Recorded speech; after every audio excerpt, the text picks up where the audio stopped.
And again, welcome back live to our Fifth Avenue studios, the special late Sunday edition of the NFL Today leading up to the Jets and Raiders. And let's go out to Oakland right now. Here's Leslie Visser. Leslie?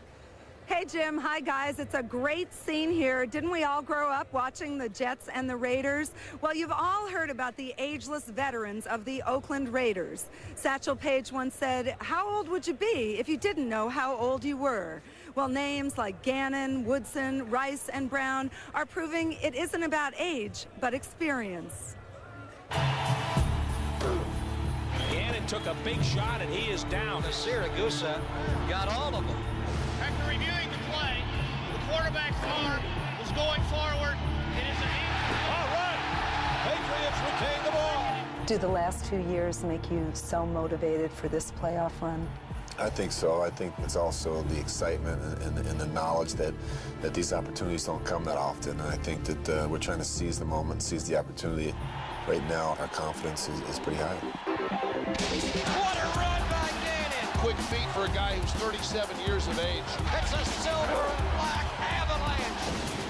Intercepted by Rod Woodson. He may go. What is it about Al Davis that he doesn't look at age, he looks at experience? He defies the myth around this league, thinking as you become older, you become less of an athlete, your skills diminish, which they truly do, but he defies all that. You know, he's going to bring those guys in. If you're playing good football, he's going to bring you in no matter if you're 21 or if you're 37. What's the trade-off? I remember Ronnie Lott told me once what he gave up in speed, he made up in angles. Well, I mean, the game is based on angles no matter what. I don't care if you're running a 4-2 and taking a bad angle, you're getting beat.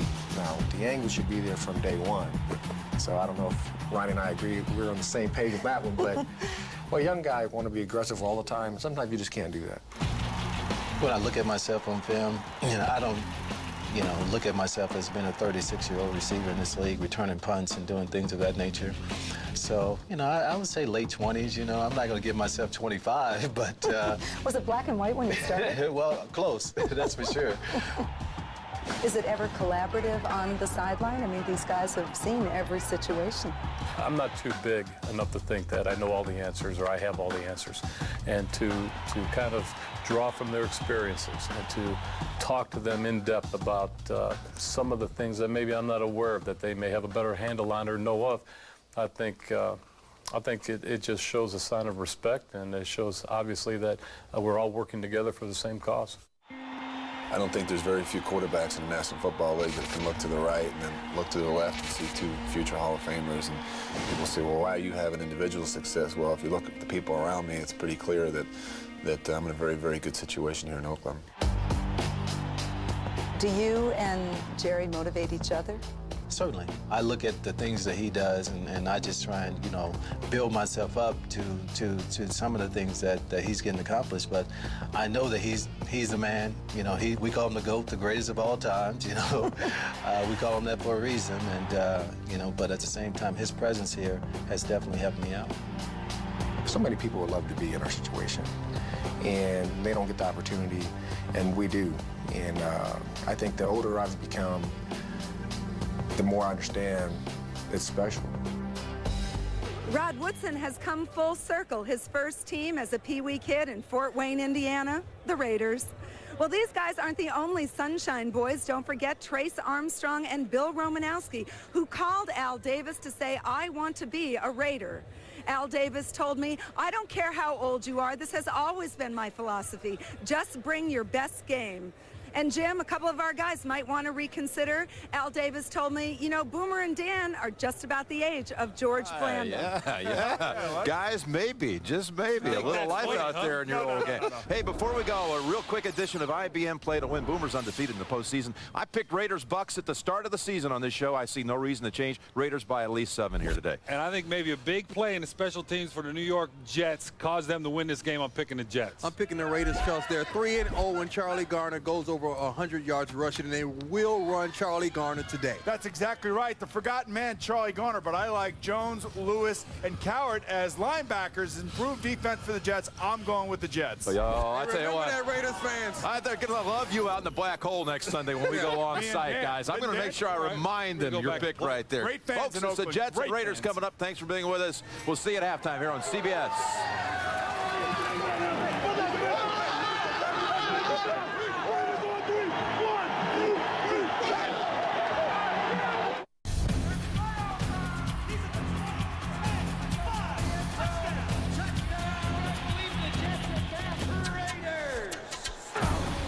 The failures of playoffs past are as recent as they are haunting. Now, the Oakland Raiders seek redemption, riding the arm of the league MVP and a dazzling cast of vintage All-Pros gunning for a last shot at glory. A 2-5 start left the New York Jets for dead, but sparked by Chad Pennington's improbable rise, a confident Gang Green is hell-bent on its first Super Bowl since 1969. These two old rivals meet again, a complicated season narrowing to a single concept. The winner survives. The loser goes home.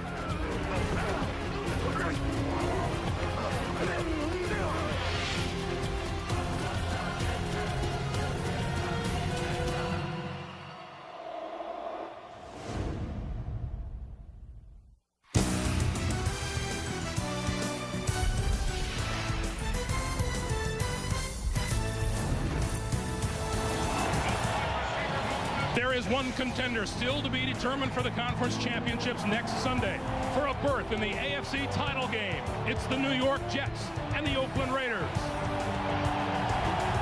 Hi, everyone. Greg Gumbel along with Phil Simms. Welcome to noisy Oakland. Without question, the fortunes of these two teams here today will rise and fall on the arms of their respective quarterbacks. Each has been a terrific story this season, and Chad Pennington's story has been nothing short of amazing. Yeah, it has, Greg. Chad Pennington, the Jets have found their franchise quarterback. Herm Edwards changed quarterbacks, trying to get some electricity in his team, and Chad Pennington has delivered when given time. He's an accurate thrower, and his decision-making has been spectacular for a young quarterback. The reason they're in the playoffs today is because of Chad Pennington. Now, once again, this season, Oakland's Rich Gannon has put up spectacular numbers, and he spells nothing but trouble for opposing defenses. Well, the league MVP, when you talk about Rich Gannon, he's so unassuming, you wouldn't know that he's the most valuable player in the National Football League, but such a good decision maker. He prides himself in the fact that no matter what you do on defense, he's going to look at it and get the best play possible for his offense to give him a chance at some success. Well, the Tennessee Titans are in the AFC Championship game next Sunday. The question is, will they meet the New York Jets or the Oakland Raiders? The kickoff right after this. There was a threat of rain earlier today, but now they say it's going to be mostly cloudy here in Oakland today and slightly humid. Just a short while ago, the two teams began to do a little talking, as they've been doing all week long at midfield. That's the kind of atmosphere we have here today. Down on the sideline, Jets coach Herman Edwards is with Armin Katayan. Armin. Thanks, Greg. Coach, two teams on a very big roll. 8 out of 10 for you, 7 out of 8 for Oakland. How does it go your way today? Well, I think we have to withstand the emotion of the crowd and their players early and then make it a game and play from there. I think it ought to be an exciting game. All right, Coach, thank you. Greg?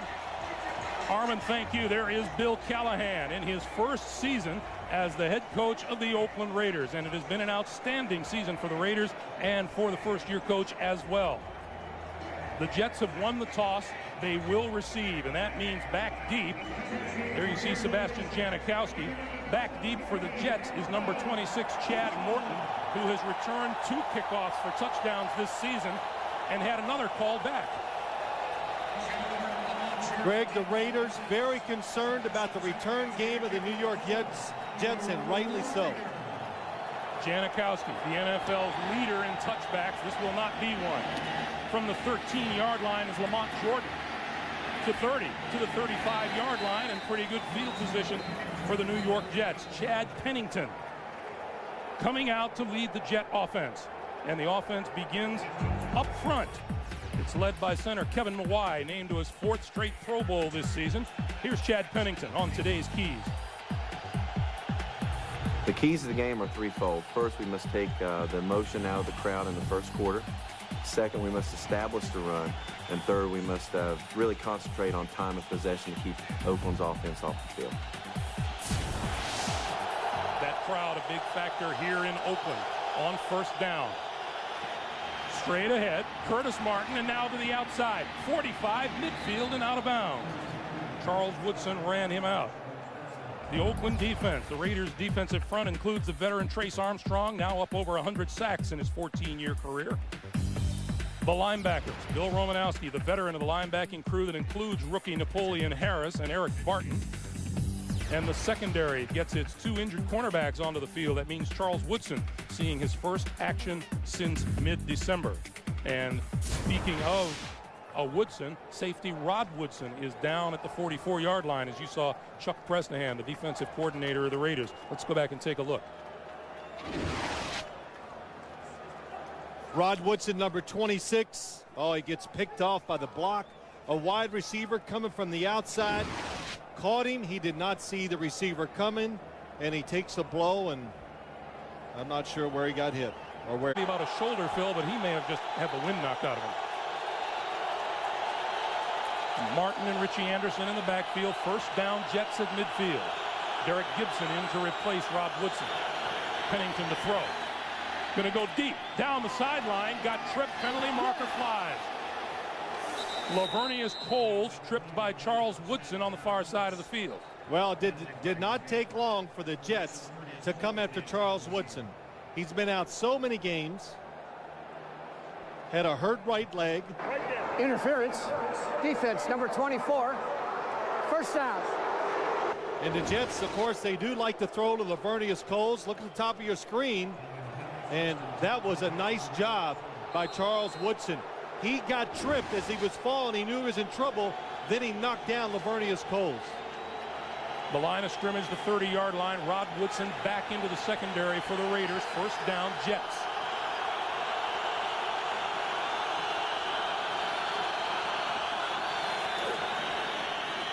Play fake.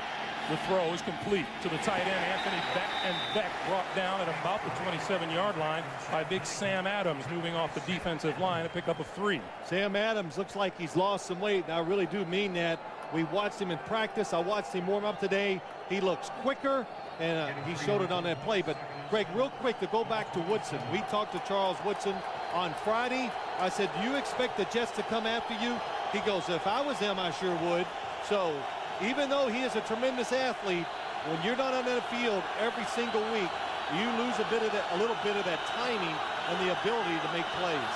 Corbett in motion, 2nd and 7, blitz, the flip out here, complete to Curtis Martin to the 25 and slides down at about the 24-yard line, and Woodson coming up to make the stop.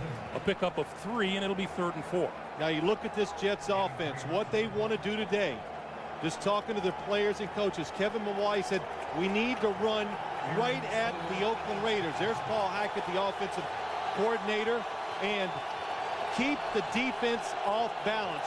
Throw it when they're expecting run, and then sometimes when they're expecting a pass, maybe right now you stick a run play in there.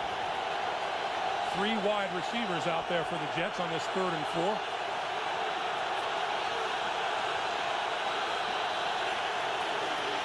Pennington throws far side of the field, complete. Quebec first down inside the 20. Terrence Shaw ran him out of bounds. That's a 7-yard pickup, good for a first down. Well, so much has been made of Chad Pennington. He is the hot story in the NFL, and rightly so. Good example. Nice throw to the outside. Took his time. It's 3rd and short. Wayne Corbett has been awesome in his career in 3rd down situations. Gets enough separation, and Chad Pennington makes a good throw. Pennington, 3 out of 3, good for 13 yards throwing. First down at the Oakland 17.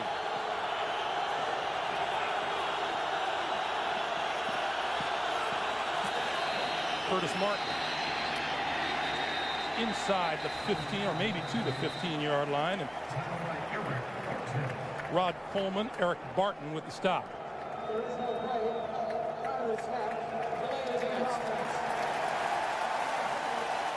Well, the play clock ran down on Chad Pennington. It used to be you would never see this happen, but more and more of late, I've noticed quarterbacks getting caught with this. And a lot of times it happens after first downs. They think they have more time than they do because they don't get the 40-second clock. Greg, they're getting a 25-second clock, and look at it now. 7 already. No time to look at the defense. You've got to rush your signals to get the play off. Down to 1, the snap to give to Martin. Martin looking for running room. He reaches the 20. Now you look at this Raiders defense, they have been so much better against the run this last half of the season. But what they want to do, there's Chuck Bresnahan, the defensive coordinator. They want to play a lot of man coverage. Chad Pennington has been very good at throwing the football. They want to get close to the receivers and make him throw it down the field more and try to be accurate against that type of coverage. Looking at a 2nd and 13 here from the 20.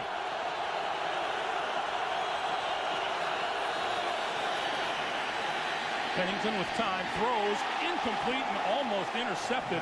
Charles Woodson had designs on the pass intended for Lavernius Coles. Oh, he had it. That was it.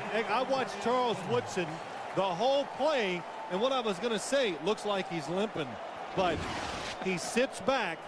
He stays away from the receiver. What a break on the football.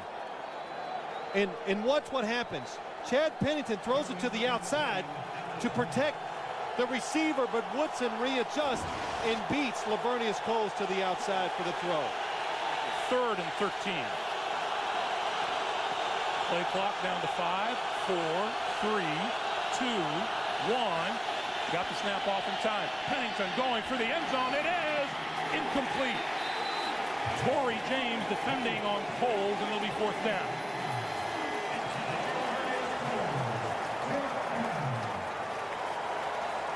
You know, I'm looking at the Jets offense. They are taking it so close down to 0 that you're not giving the offensive linemen enough time to make adjustments if the Raiders do a blitz or do something different up front. 38-yard field goal attempt by John Hall. On its way, long enough, and right down the middle. 10:58 to play in the first quarter. The Jets on the board first at 3-0.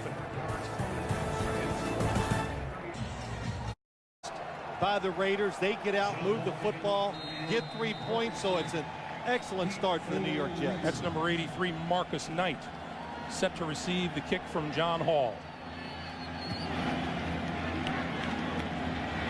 Going to bounce outside the 10, picked off by Knight at the 6. Going to go left. 20, 25, 30, still on his feet, and now out to close to the 35-yard line. 28-yard return, Jason Glenn with the tackle, and here comes Rich Gannon. 10 300-yard passing games this season. The offensive line, big and talented, featuring a pair of Pro Bowlers in Barrett Robbins and Lincoln Kennedy. They provide the protection for the league MVP. Rich Gannon, a record 418 completions this season. Leads the NFL's best passing attack. It includes the venerable Jerry Rice, who racked up more than 1,200 yards receiving this year.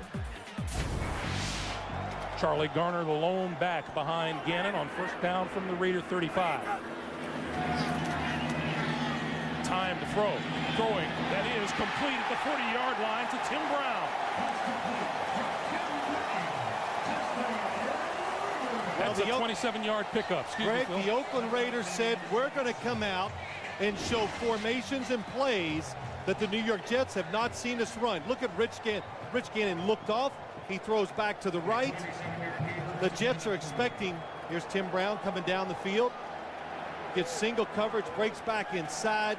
Excellent design, excellent throw by Rich Gannon. On first down, Gannon will throw again. Throws this time and batted down by number 29, Donnie Abraham. Nice play by Abraham. The Jets on defense will look for pressure on the quarterback, primarily from John Abraham, New York sack leader with 10 on the season. A strong linebacking core. Mo Lewis, his 12th year. Marvin Jones, his 10th. 5 for Sam Cowart. In the secondary, Donnie Abraham at cornerback is the Jets interception leader with 4. 2nd and 10 from the 38. Charlie Garner inside the 35 to the 33, and a late flag flying from Dick Hantak. Well, let's see if that's illegal substitution. Nope, it's holding. That's worse. The Oakland Raiders, Greg, that time I counted, 8 players were faking like they were going to go out in the offensive huddle. They stopped halfway out. Holding. Offense, number 79. 10-yard penalty. Repeat the down. 2nd down. That's one of those massive offensive linemen, Mo Collins. Well, Mo Collins, number 79, going against Josh Evans. They're in the middle of the screen. Not a great view if you're trying to decide if it was holding or not. 2nd and 20.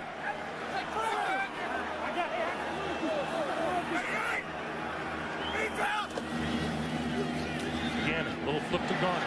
Garner inside a block, 40, 30, inside the 30 to the 28-yard line, and very close, what appears to be enough for a first down. Well, that's what the Oakland Raiders do. They do so much on offense. They get you thinking now. They threw one down the field. Let's protect against that. They let the defenders come in. They throw the quick screen, and Charlie Garner is dynamic with about Frank Middleton, 73. Did a lot of talking this week. So far, he's backing it up. Terrific block to the outside to get Charlie Garner in some open space. First down, Oakland at the Jet 28. Back to the ground game, and Garner, and not a whole lot there.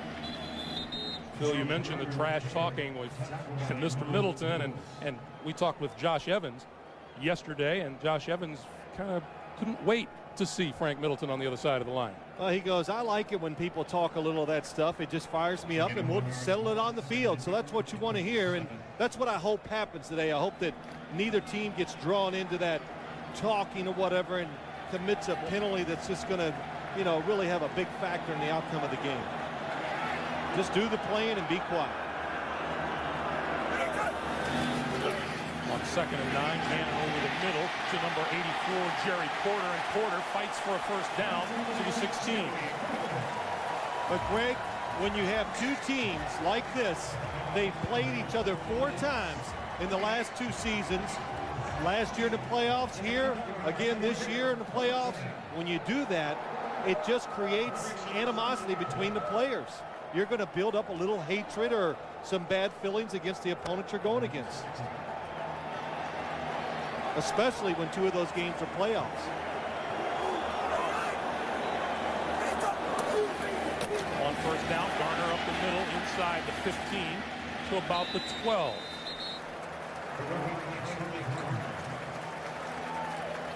This is the play before Frank Middleton and Josh Evans facing off. Middleton 73 on the outside. Oh, Josh Evans. Oh, and he got his hand in there. So you got to be careful. Anytime that hand goes to the helmet or the face mask, that's an easy one to throw a flag on.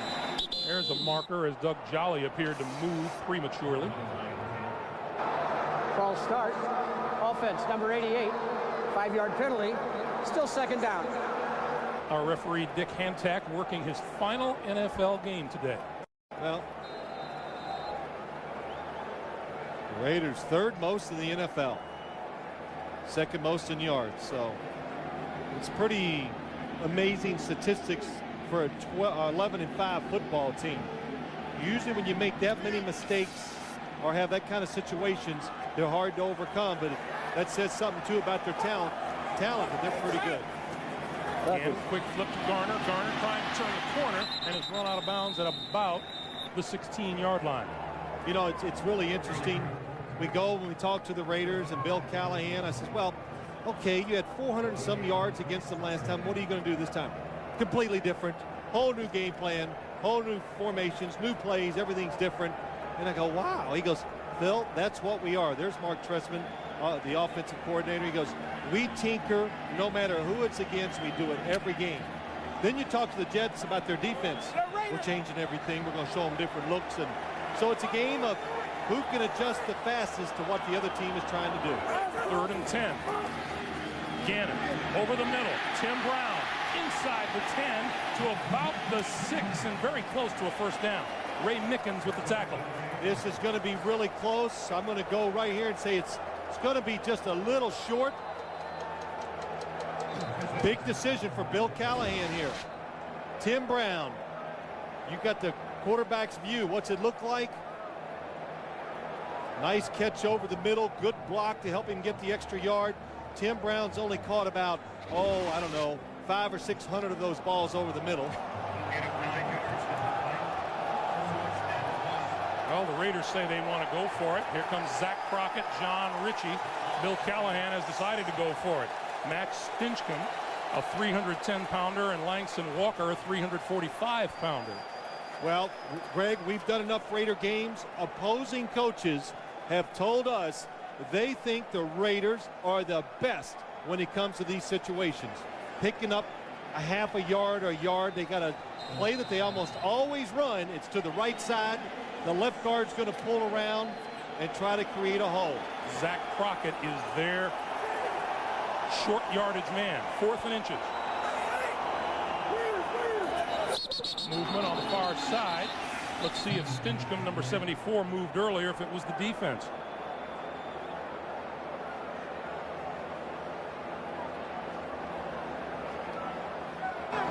False start. Offense, number 79. 5-yard penalty. Still 4th down. Well, they called it on Mo Collins. Well, you know what that does? That takes Bill Callahan's first big decision. Doesn't get to make it. So here's Sebastian Janikowski. His postseason numbers, 26 of 33 in the field goal department on the season. This from 29 yards out. On its way, straight and true. 5:48 to play in the first quarter. Each team with a field goal on its opening drive. We're tied at 3. This reminder, for complete coverage of the divisional playoff games, including our exclusive photo gallery, go to CBSSportsline.com or on America Online, enter keyword CBS Sportsline. Is there a photo of me in that? Is it a good one? That's what I want to know. You can say it. Is there ever a bad one of you? You can say I look good. It's all right. Chad Morton. Bouncing ball. Morton picks it up at the 11. 20. And down at about the 25-yard line.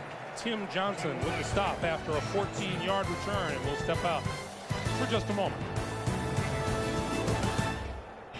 These terrific views of Network Associates Coliseum and this AFC title game or playoff game, courtesy of the Saturn Lightship. We hope you're enjoying today's game from the best seat in the house aboard the Saturn Lightship. First down, Jets their own 25-yard line. I don't know. My seat's pretty good right here. That's not bad.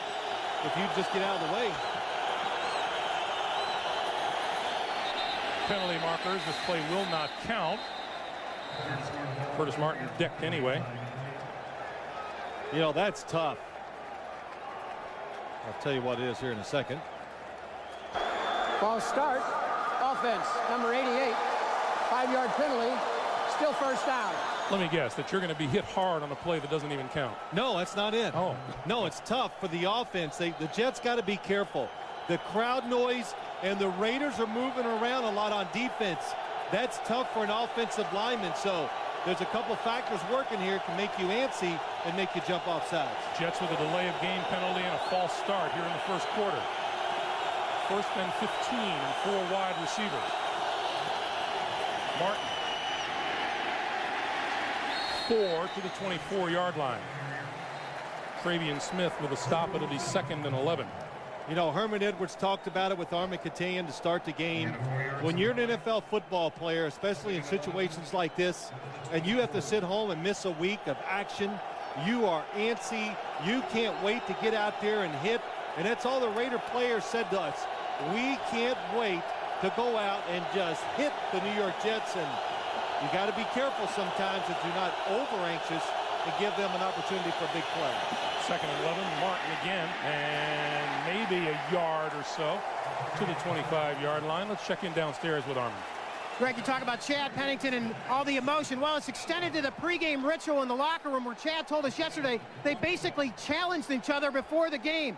Pennington saying to somebody, you know what, to Richie Anderson, you haven't taken a screen pass past 2 yards. He did last week. Anderson goes for 56. It's kind of like something out of the movie 8 Mile, Greg, but it's really got the Jets playing at a perfect pitch. Back to you. I missed that one, Armin. 3rd and 10. Thank you, Armin. Straight drop for Pennington. Throw it over the middle. In the air, almost complete, but down at the 47-yard line. Wayne Corbett had turned Shaw all over him. And once again, that was really more of a floater by Pennington. Well, he's trying to anticipate and throw into an open hole, Greg. But the difference this week compared to last week, it's defenders running with the receiver. So when you throw it up, they're going to react to it, and you're going to have more people getting to the football. Wayne Corbett on the outside. He comes in. Terrence Shaw. Oh, boy. Woodson coming in for the hit. And once again, players still down on the field.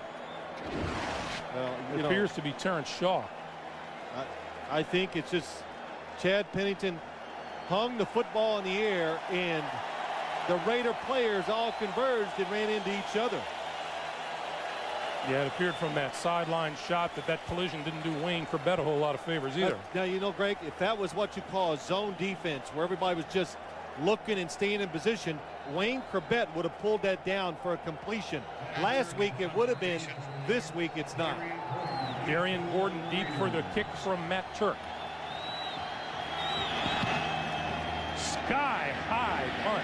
Fair catch called for and made at the 36-yard line. 4:15 to play. First quarter. The Jets 3, the Raiders 3.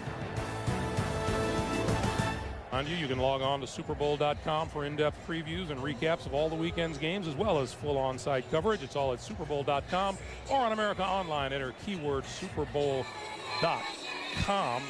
Stole Phil Sims's pregame outfit. Yeah, the Pirates got some groove. Was that right? You know, you're the man that knows all the lingo. Yeah. That would be me. Yeah. First down from the Oakland 37-yard line.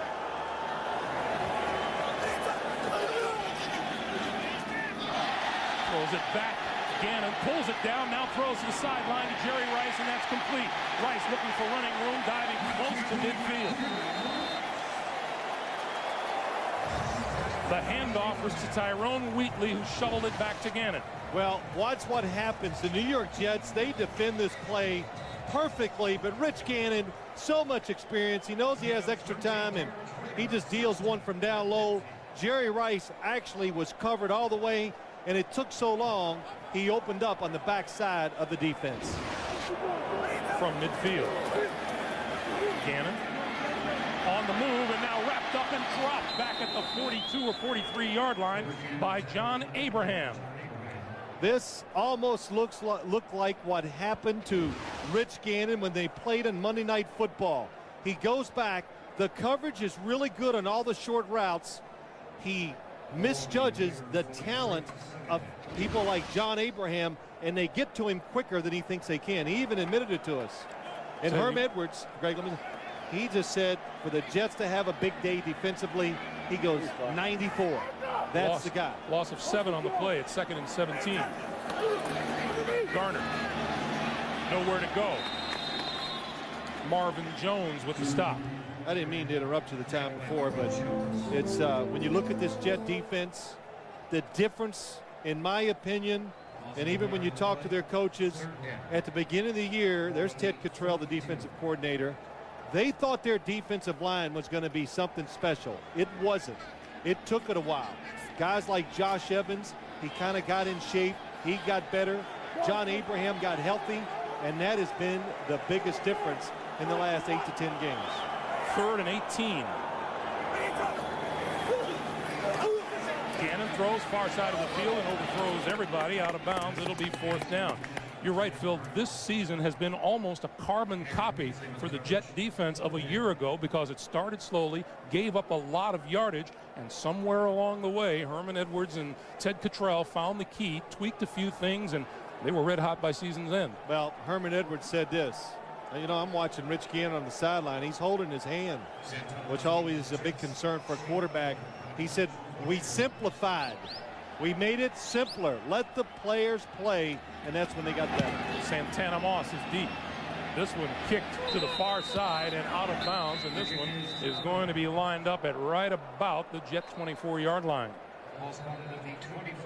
Well, CYCBS were looking at his right elbow and his hand, and the fact that he's not going to warm up tells me he's okay.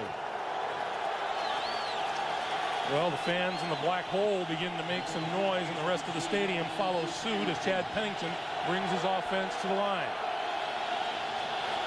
Line of scrimmage is now the 20-yard line. First down. And we get a marker flying.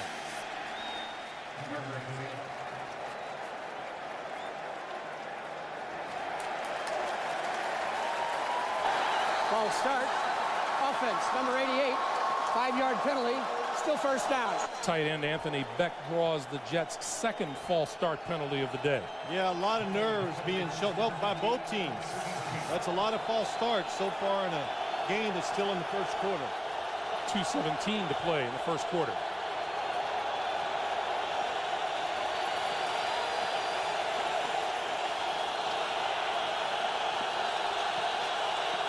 From the 15-yard line to give straight ahead. Curtis Martin almost to the 20-yard line, just a little bit short. You know, it's really interesting. Boy, he's still working that arm.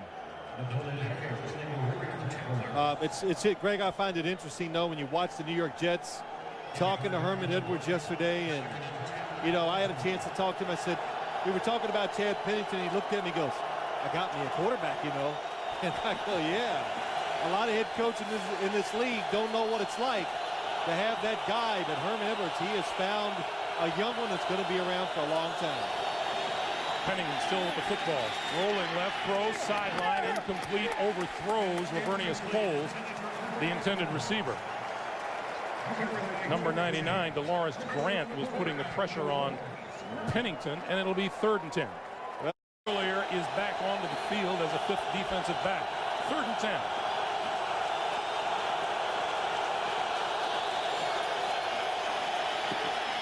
Pennington lost the football. Still loose. Looked like the Raiders fell on it at the 25. Now it rolls forward.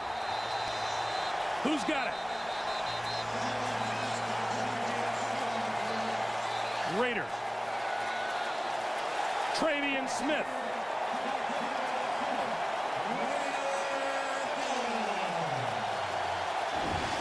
The Raiders so far have disrupted the rhythm of Chad Pennington. Look, he looks down the field. Nobody's open, so he tries to move, and Travian Smith knocks it out, then recovers the fumble. How about the play Travian Smith makes right here? Tips the ball away, then shoves Pennington away from the possibility of recovering the football. Then Smith comes back and makes the recovery. Oakland at the Jet 27. Jets with their first turnover in the last 4 games. Charlie Garner, right side, inside the 25 to the 22. Talking with Lincoln Kennedy on Friday, and they ran to his side of the line. He said, yeah, we could take a few more shots running the football, and you usually think in terms of throwing downfield with shots, but when a team throws the ball almost all the time, then your shots are running on the ground. Well, that's right. He said, last time we played the Jets, we were in our passing groove. He goes, you know, now we're in our running groove. So I just kind of took it that they were going to be a little more patient when it comes to running the football today. 2nd and 5. Garner lost the ball. Ball's on the ground. Raiders looked like they covered it on the far side of the field. Phil, that old bugaboo about trying to pick up a bouncing football may have cost the Jets there. And you know what you're supposed to do, Greg. Big guys fall on it. John Abraham, the handoff is not clean. He tries to pick it up. He might score if he picks it up, but it's so difficult to be running and to pick up an object that doesn't bounce true. And you know, it's going to kill Josh Evans that Frank Middleton is the man who recovered the fumble for the Raiders. Big guys fall on it. Small guys pick it up. It's been a long time since Charlie Garner lost the handle on the football.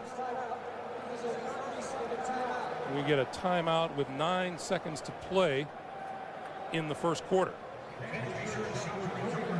Well, the football's a little tough to hold on to so far today. It's a little muggy. We were told it could rain earlier, but it may or may not be in the forecast as the day moves on. Well, I think you can see, Greg, the intensity that the teams are using. They're coming out here. But more importantly, what I'm seeing, just a lot of good players. It's just going to be difficult, it looks like, to execute 6 or 7 plays in a row to give yourself a chance to score.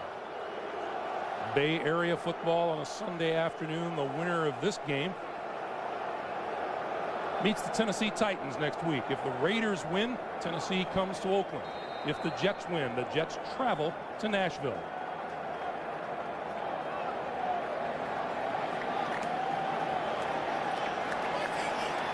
Third and 6. Charlie Garner flanked as a wide receiver to the top of your screen. Ritchie in motion to the bottom. Gannon rolling with time, throws, sideline. Ritchie inside the 10. It'll be first and goal when the second quarter begins.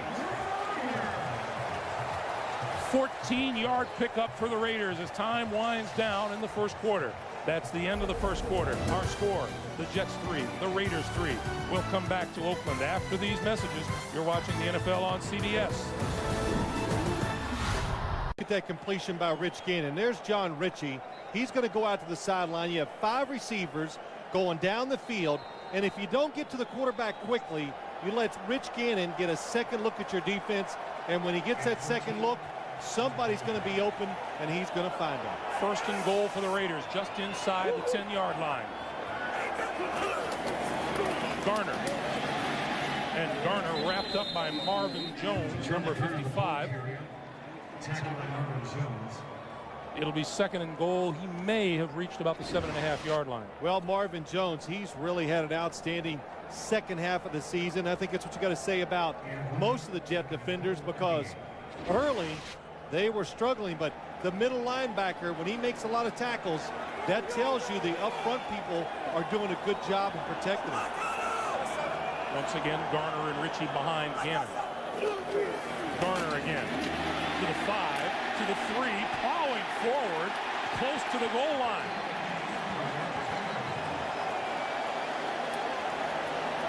You see 32 on the sideline, Zach Crockett. This is his part of the field. Well, you said the word plowing, and that really described it, I thought, very well, Greg. They were just root hogging the Jet defensive players and pushing them back. And let's just take a look at it. Frank Middleton gets the block. John Ritchie, excellent block on Marvin Jones. Mo Lewis, nobody hitting him, but they drive him towards the goal line. The sideline thought he got there, but they didn't. Jerry cheerleading on the sideline. Ritchie and Crockett in the backfield. Crockett straight ahead to the end zone. Touchdown.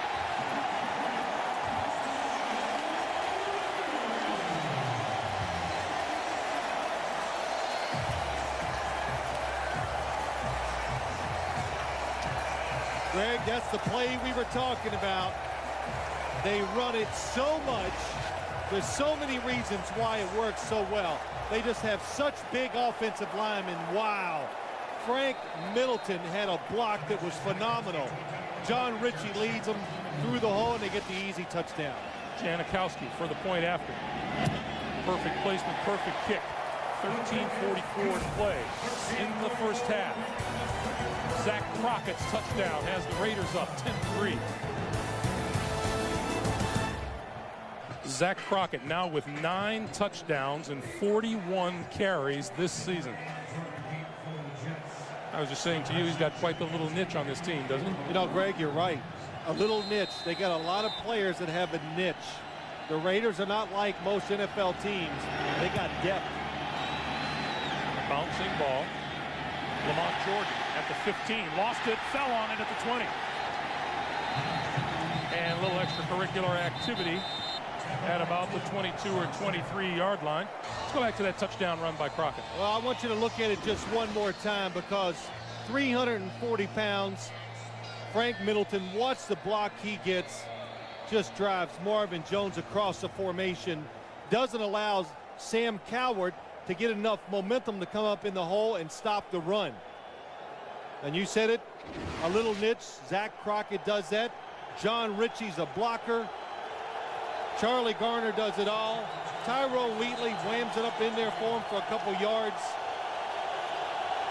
Successful NFL teams define the roles for their players. Now the Jets, who grabbed the early momentum in this game with the first score, a field goal, find themselves down 10-3. Pennington, quick pass outside. That's complete to Richie Anderson. And Anderson, looking for first down yardage, looks to be just about there, maybe a little bit short. 9-yard pickup. Well, Chad Pennington has been under some pressure so far in this game. Bill Romanowski hits him in rhythm. That's not late, but it makes a quarterback thinking, wow, I'm under pressure. I got to make fast decisions and get rid of the football. You know, you talk about people who are all hyped up for games. Bill Romanowski was quietly excited about this game on Friday. 2nd and 1. Nowhere to go for Curtis Martin. Napoleon Harris, the rookie middle linebacker, with the stop. You know, the Raiders, when you look at this football team, we talked about everybody has a role, but just their physical presence. They have big offensive linemen, fast, big defensive linemen, and they have big linebackers who can do it all. Napoleon Harris fits that mold. He's big, he's fast, and he's learning how to play. Boy, you saw Romo there. Now, one thing Bill Romanowski told us on Friday, this team, his team, is tired of hearing about the New York Jets. Play clock to 2, to 1, to 0, and they didn't get it off in time. Second time that's happened to the Jet offense today. Delay of the game. Offense. 5-yard penalty. Still 3rd down. You know, Greg, I'm going to go back to what you said. They're tired of hearing about the Jets. And usually I hear that talk and I go, oh, Christ, I hear this every week from everybody. Everybody's disrespected. But just watching TV, and you and I read all the articles, it has really been more Jets than Raiders. And the Raiders, they're saying, hey, we have home field. We have the MVP of the league. Why aren't more people talking about us? Well, go out and play well, and they will. 3rd and 8. Pennington flips. Martin cuts it back to the 30. Reaching for a first down, and he appears to have it. Eric Barton and Bill Romanowski converge for the tackle, but a bit too late to prevent the first down. You know, the Jets are so good at this. What they do, they really take the pressure off of Chad Pennington whenever they can. Play action passes on first down. A known passing situation, what do? They throw a screen. The Raiders, too aggressive, chasing the quarterback.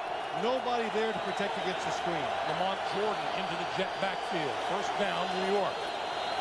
Jordan to number 83, Santana Moss. 35, 40, first down and more. Midfield, spinning, still on his feet. Inside the 40-yard line, we have a couple of penalty markers on the far side of the field.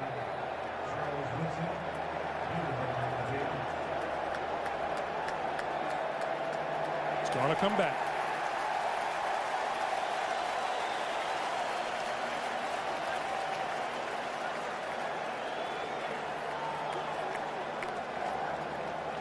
I'm not going to interrupt Dick Hantak today. It's his last game. I'll let him. Holding. Offense. Number 87. 10-yard penalty. First down. 5th Jets penalty of the day. Holding down the field. It's still going to be a long game by the New York Jets. Lavernius Coles. Well, you can see the jersey being pulled up on Rod Woodson's back. Easy call for the officials to make. Couple of false starts, couple of delays of game. And they lost the fumble. Jordan still in the lineup. Far side of the field. That's complete to Chris Baker, the rookie tight end. What a catch. Well, I tell you, Chad Pennington, he could throw it out there with some touch too. I mean, he lays it out there.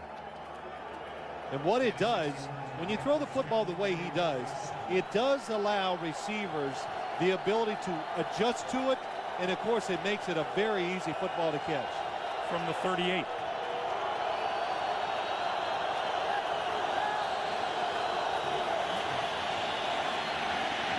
Pennington throws, tipped, almost intercepted by Barton. Trebek got a hand on it, and Eric Barton feels like kicking himself. 2nd and 10. This Jet offense under Chad Pennington has been something, as you take another look, has been something that's been the topic of much discussion. And, you know, early in the season, offensive coordinator Paul Hackett took a little heat. Yeah, he did, Greg, but Paul Hackett has been hot the last half of the season. So much of a team's offensive success is the offensive coordinator one step ahead of the defense, and Paul Hackett has been that the last 10 games. 2nd and 10. Pennington lobs it over the middle. Trebek inside 10, and He lost the football. Charles Woodson with the hit.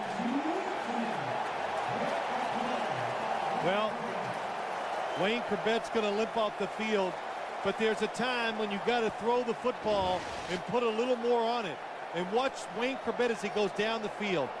He is wide open, but Chad Pennington puts a little too much air into it and allows Charles Woodson to come off his guy and make the hit inside. It's not the first time today in this first half that he's done that. Corbett 10-2 on the sideline. 3rd and 10. Martin to about the 30-yard line. He'll be about 2 or 3 yards short of a first down. Boy, it's interesting on 3rd downs. 3rd and long, they throw a screen. 3rd and long again, they run a draw. And what it does, it gives the Jets maybe a chance. Well, they will try the long field goal. 48 or 49 yards. Hall's longest this season is 46.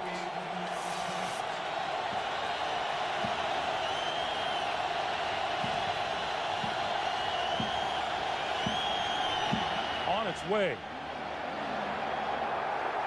Wide right. 9:45 to play in the first half. It's still the Raiders 10-3. Hey, remember, coming up on the Nextel halftime report, Jim Dion, Dan Boomer at first half analysis, a recap of the Tampa Bay victory over San Francisco, and a musical performance by the Wallflowers. Raiders with the ball at their own 39-yard line. Oakland has had terrific field position to start their drive.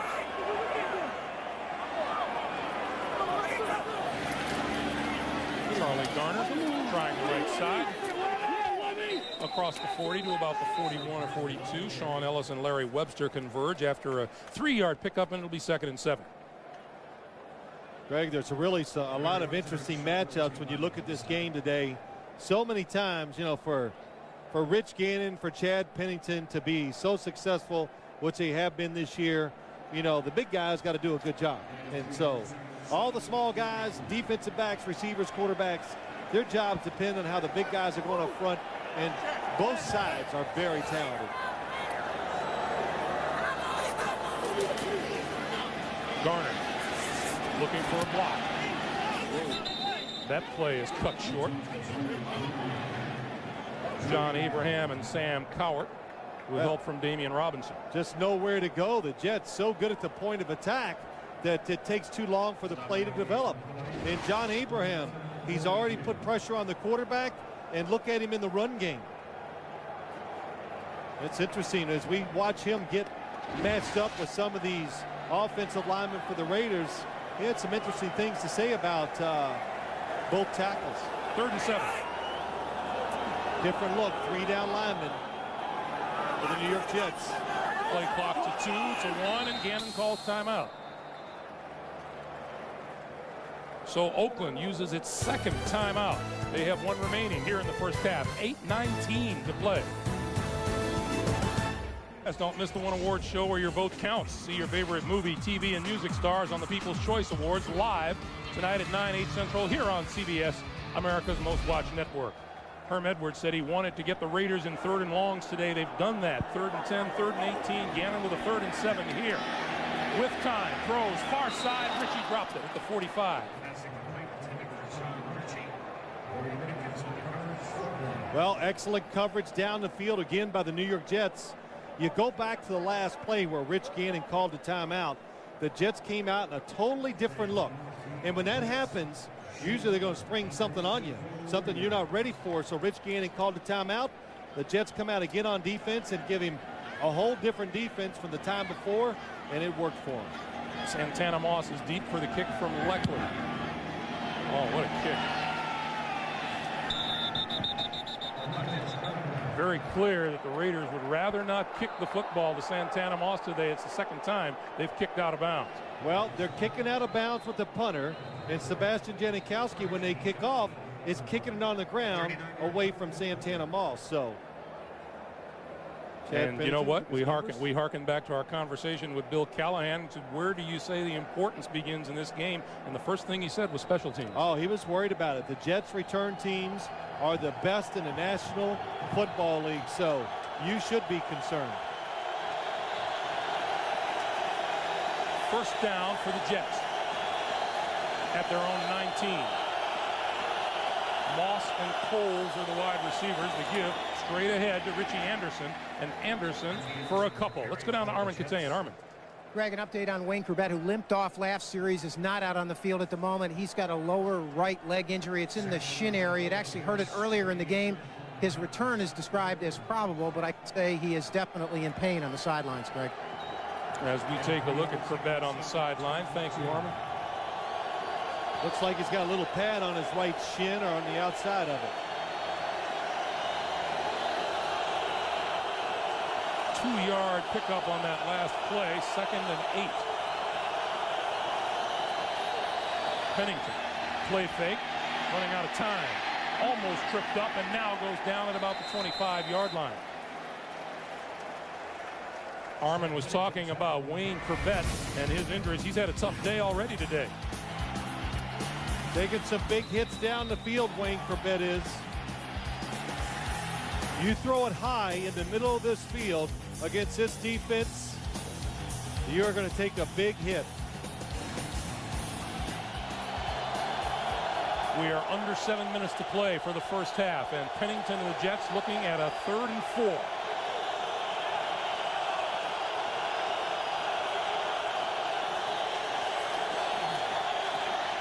Throwing out here, Richie Anderson, complete, 30, and across the 35-yard line, out of bounds. It's a first down for Jets. 11-yard gain on the play.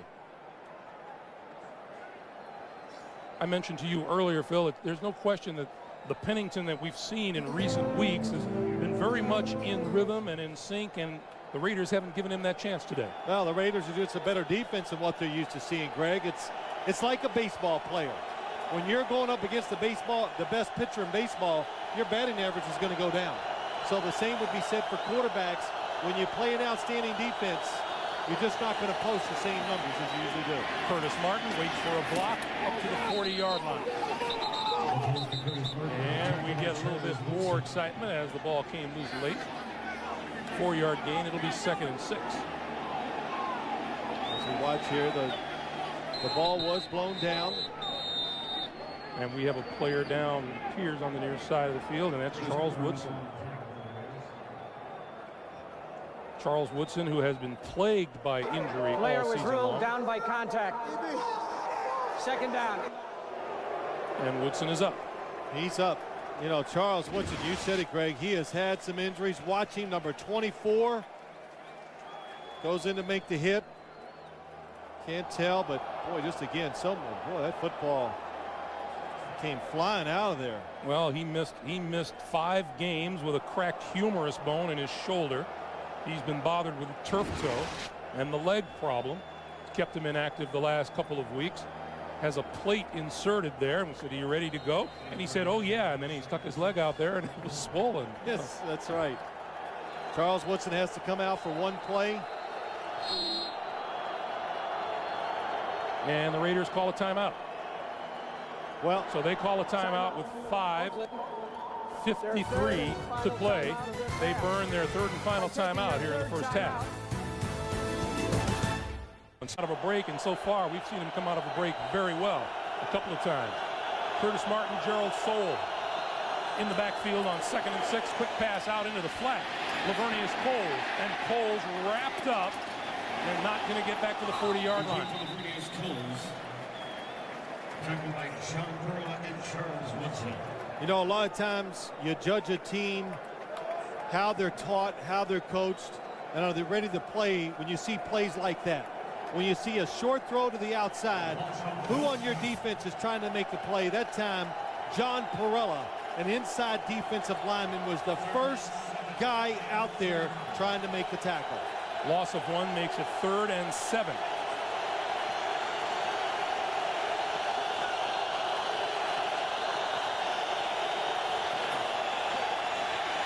Pennington, complete, Santana Moss, midfield into Oakland territory, first down. Well, that's the kind of matchup you'd like to get. You get Rod Woodson way outside, one-on-one with Santana Moss. And we even talked to Rod Woodson about these receivers. He goes, I'd prefer the big, tall, straight-ahead, fast guys. The Jets, they have smaller, quick receivers. They make it tough on big defensive backs.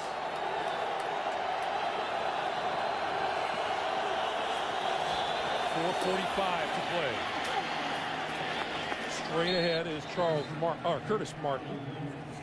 And a Raider helmet rolls on the turf. Pick up a 4, 2nd and 6. You know what? 2nd and 6. As we move up toward the 4-minute mark. Martin with room off the left side, inside the 35-yard line to the 33, and another Jet first down. Well, you can see why Kevin Mawae was talking about we need just to run right at the Raiders. Dave Zott, 79, Richie Anderson, number 20, and Kevin Mawae all get excellent blocks, allow Curtis Martin to get good yardage. Kevin Mawae said, actually, I think we need to run right at him and stick to it. What a difference from the last time these two teams met.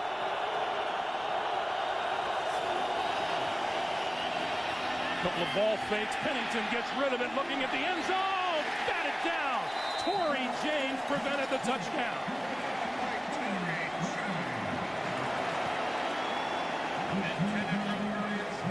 What a job by Torrey James, just outrunning the football, but what a good job of play action fakes by Chad Pennington. I couldn't even find the football. Look to the outside. He sells it out, gets the angle, and Torrey James truly just outruns it while it's in the air to knock it down. 2nd and 10 from the 33. Pennington to Moss, inside the 25 to the 24, and looks to be about a yard shy of a first down. It'll be 3rd and 1. I'll tell you what now, this Jet offensive line. We talked about it, Greg. Chad Pennington just getting a lot of accolades thrown his way, but always remember, no matter how good you are at quarterback, you are not going to have success if the guys around you don't afford you those opportunities. And the offensive line of the Jets, it's veteran, it's tough, and they can protect the passer. 3rd and 1. Play fake. Pennington complete to Baker, and Baker inside the 20 to about the 17 and a first down. You know, I really get a kick out of watching Pennington in the play fakes. It's like old school football. Success on the field, and you can see it when you watch Pennington go to work. Coming up on the 2-minute warning right after this play. Pennington over the middle to the 11-yard line. Anthony Beck. And the whistle blows to mark 2 minutes to play. 2 minutes to play in the first half. The Jets trail by 7, but they're threatening.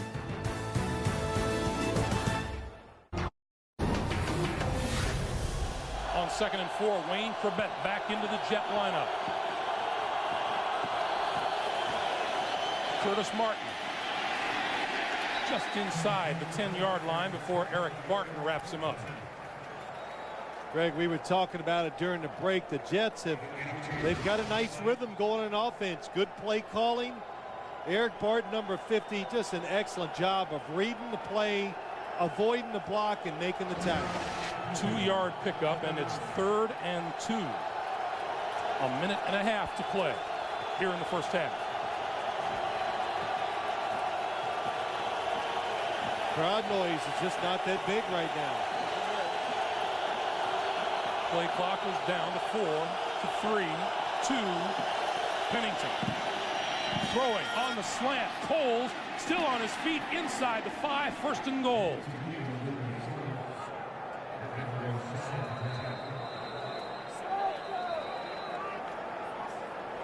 And handed him the ball and said, it's your team. Run with it. Don't look over your shoulder. Double tight end. 1st and goal.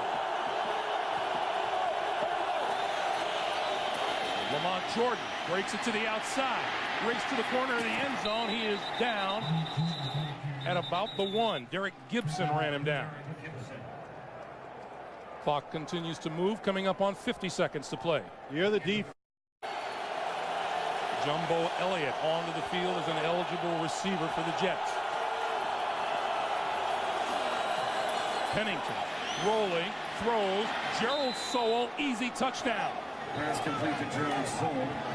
Touchdown, Jets. Well, you're talking about keeping a team off balance. That's all that was. That Jet drive just had everything. Misdirection, excellent play action, faking by Chad Pennington. And look, Gerald Sowell, nobody even covers him. Tough running inside, outside running.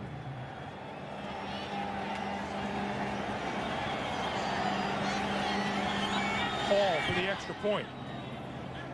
And with 22 seconds to play in the first half, the Jets have pulled even with the Raiders at 10.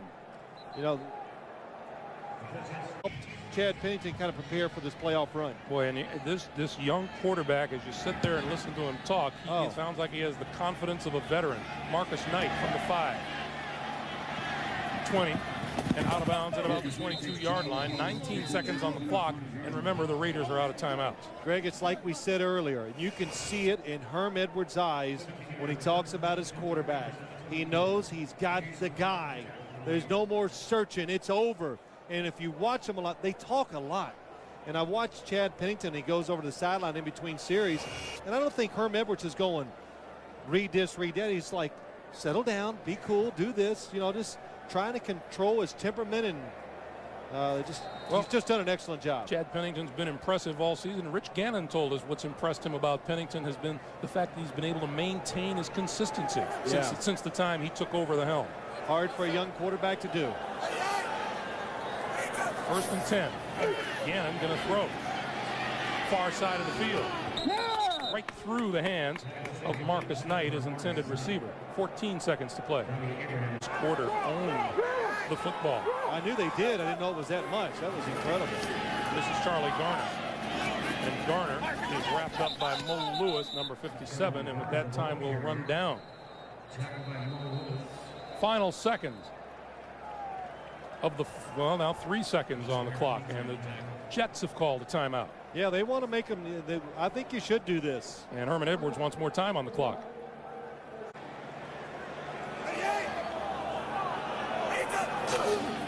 Gannon gives to Garner, and Garner out to the 30. The Jets call a timeout, and they get it with 1 second to play. What they do to make sure they were rested late in the year and ready for the playoffs.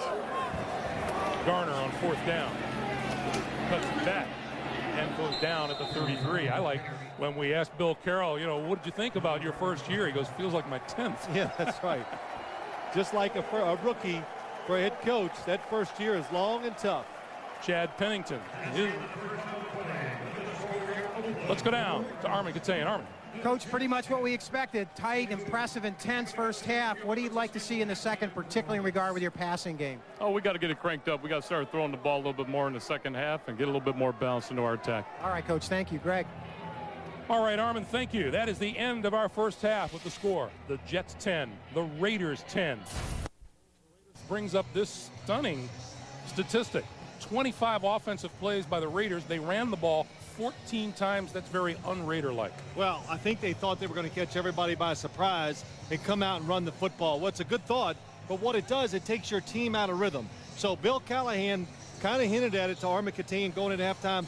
I expect the Raiders to throw the football a lot in the second half and get their MVP player, Rich Gannon, into the game and see if he can win it for them. Meanwhile, we mentioned in the first quarter how out of sync Chad Pennington and the Jet offense looked. It seems they found their way in the second quarter. Well, they made a couple first downs. They found their way. The offensive line started protecting.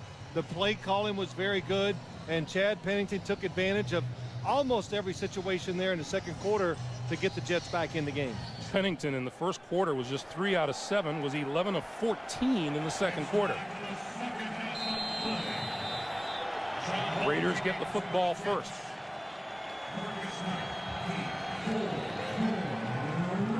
Marcus Knight is deep for the kick. And we're underway. Knight at the 15. And gets a 15-yard return to the 30. We check in with Armin. Thanks, Greg. Phil, just like you talked about, Herm Edwards said we've got to weather another storm here in the second half. Not surprisingly, he said it's going to go down to, he thinks, big plays and turnovers. They may have to do it without Wayne Corbett. He had some x-rays. They're negative, but Herm said they're iffy here in the second half. Greg, back to you. All right, Armin, thank you. That puts emphasis on Lavernius Coles and Santana Moss here in the second half.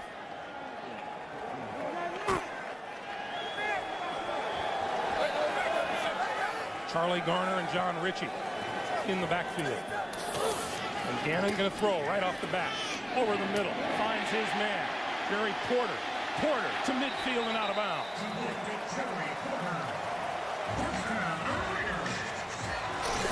As you look at the offensive leaders for the Raiders from the first half, they're doing what you said exactly they have to do, and that's get the MVP going.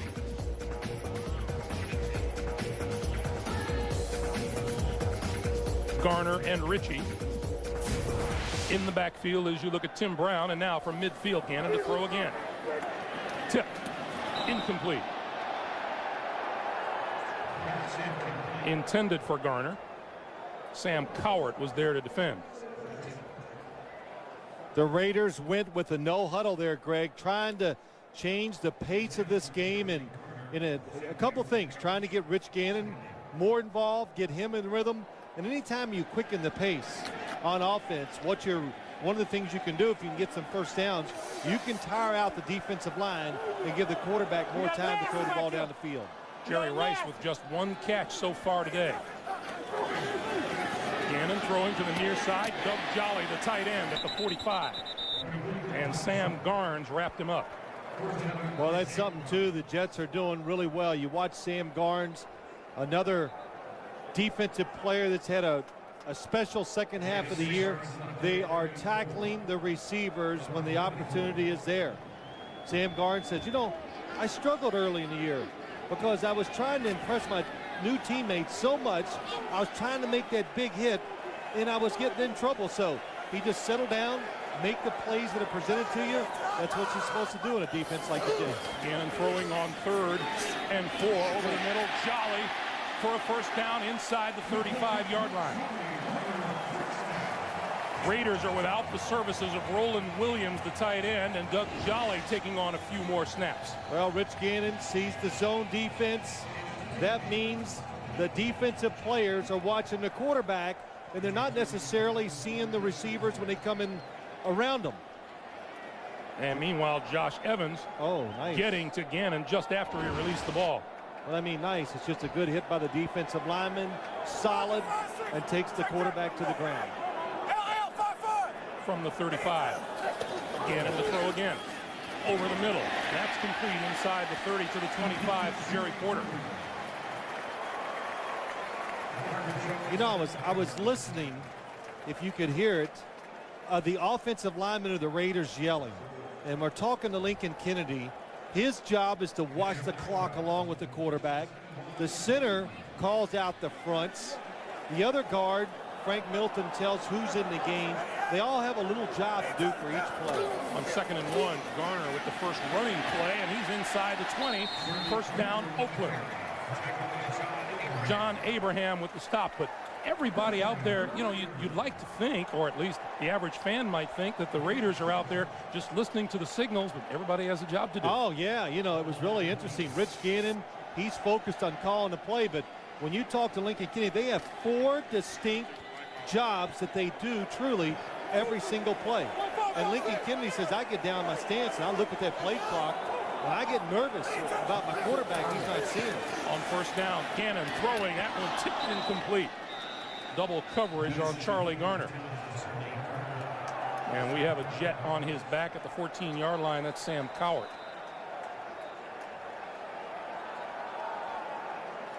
Well, we talked about in this game let's watch Lincoln Kennedy 72 against John Abraham 94. Look at the size difference for one thing. And John Abraham Usually plays the other side, but he comes over every once in a while to test it. Oh, look at the sweat coming off the big guy. Oh, man. John Abraham tried to surprise him and tried to overpower him. Usually he runs around. We'll take a timeout. 12:03 to play, third quarter. Sam Cowart on the sideline after the collision with his teammate Marvin Jones, and what a collision it is. Boy, almost every time we see a defensive player hit the ground today, it's because they're running into a teammate. Number 51, James Darling, has replaced him on the field. 2nd and 10. Gannon flips it out to Garner. Garner to the 16. Aaron Beasley coming up from his cornerback spot.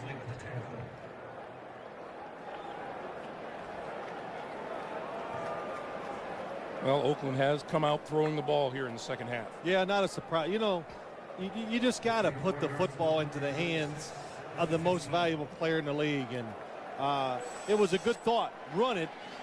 But what that does sometimes when you run the football too much, it just takes away that innate feel that quarterbacks and receivers get about making plays. 3rd and 7. Gannon over the middle to Porter, and Porter dragged down at the 11-yard line, short of a first down by Ray Mickens. Ray Mickens, over the years, has been one of the best substitute defensive backs in the NFL. Plays the toughest position, the inside receiver. Jerry Porter's big, fast, strong. He's everything. And Ray Mickens is a small guy, but runs with him and makes a good tackle over the middle. Raider fans were yelling, "Go, go, go," and Coach Callahan turned to Sebastian Janikowski, his field goal kicker, and said, "Go, get out there." You see, the Raider fans they didn't even have their heart into it because they knew 3rd and long 2 or a short 2 is too much. 28-yard field goal attempt is away, and he looked like he missed it left. He did.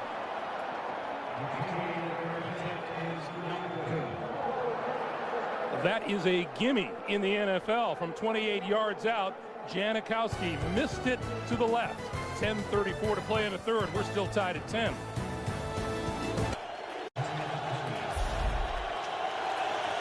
So the Raiders miss an opportunity to grab a lead. We're still tied at 10. The Jets take over. No running room up the middle for Curtis Martin as we look at the offensive leaders for the Jets from the first half. Chad Pennington found his offensive momentum in the second quarter. Curtis Martin with 53 yards rushing, and Santana Moss with 23 yards receiving. It is Moss in the lineup. Corbett still sidelined.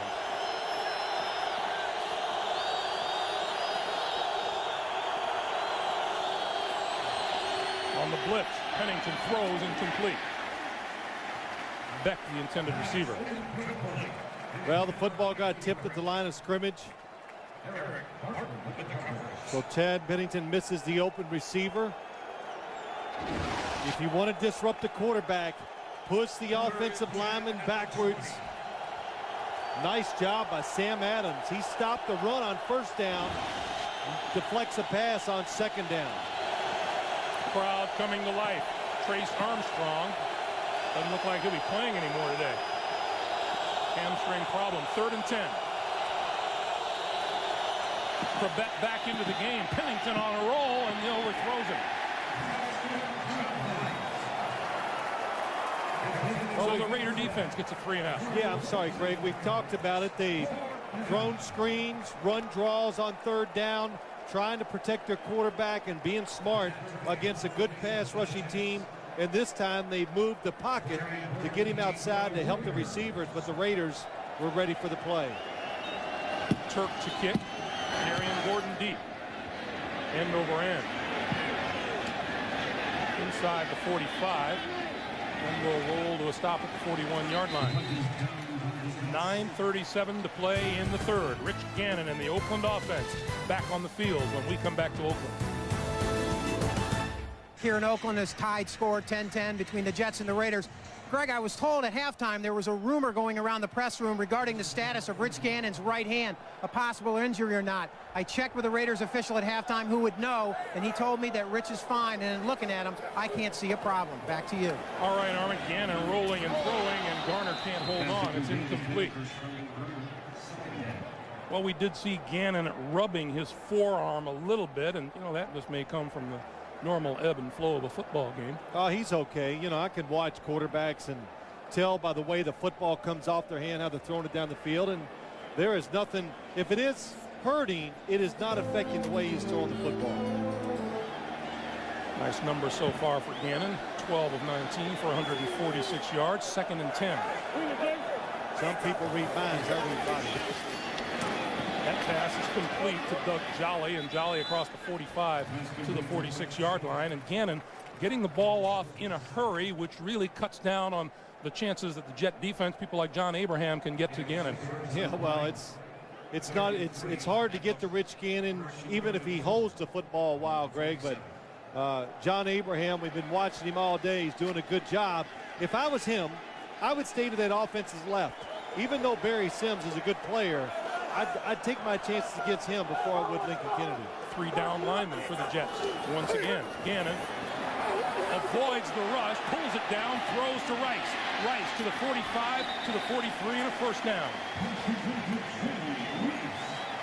Well, every time the Jets, they're getting in that 3 down lineman look, Greg, Herm Edwards is smiling because he knows he caught him off guard. They're blitzing out of it, and they're bringing speed guys. Ray Mickens, 24, was on the blitz. He went for the fake. He jumped, and Rich Gannon steps up and makes a completion. And Jerry Rice has moved off to the sidelines. You look at Ray Mickens. Rice limped off the field and makes his way to the bench. Gannon gives to Garner. Garner bounces off a tackler at the 40 and down to the 37-yard line. Howard is back into the game along with Sam Garnes at the stop. Well, I tell you, Charlie Garner has got some serious shake. They work on Jerry Rice. Let's revisit the catch and the hit on him. Head-on shot from Aaron Beasley. As they look at his right knee, 2nd and 4.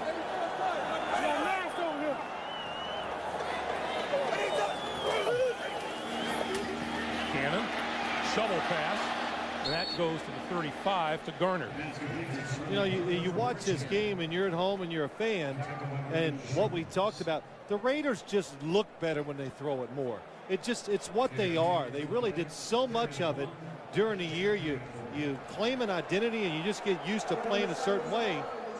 And now when they do sneak a run in there, it looks crisper because the defense is going, here comes another pass. So when it's a run, you're like, oh no, you got to readjust, rethink, and then try to stop a good running ball. Short yardage situation on 3rd down, and Zach Crockett is in the backfield. And a penalty flag falls, and a false start against the Raiders is going to back them up. And number 66, Langston Walker out there. Yeah, the tight ends. False start. Offense, number 66. 5-yard penalty. Still 3rd down. And Greg, I say tight ends because Langston Walker was in there as a tight end at a time to help him in the short yardage blocking situations, but they jumped a couple times today. Doug Jolly, Langston Walker. Big guys are too anxious to hit a little guy. 3rd and 6 now. And Langston Walker might be the biggest guy in the National Football League. Jerry Rice back on the field, and he is flanked to the bottom of your screen.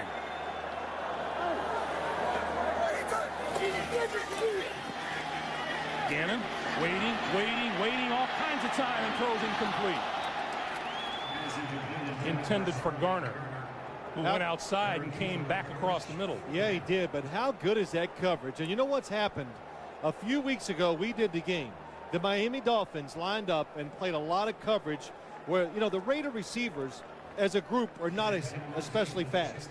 So they played them and just challenged them to get open. And the Jets today are doing it much more than they did on that Monday night game about 5 weeks ago. Santana Moss has not had a chance to return a punt today. They've kicked it away from him and out of bounds on a regular basis. And Leckler going to try to hang this one up and get it down. Moss, fair catch called for and made at the 7-yard line. 6:19 to play after the 32-yard punt. Jets ball when we come back. Our aerial coverage today, courtesy of the Saturn Light Ship. Keep your eye on the sky when the Saturn Light Ship visits a major sporting event near you. Light rain has begun to fall here in Oakland as the Jets take over deep in their own territory with 6:19 to play in the third quarter of a tie game. For the 6th consecutive time, the Jets start at their own 25 or worse. This is definitely worse. Curtis Martin straight ahead. Running room out to the 21-yard line and a first down.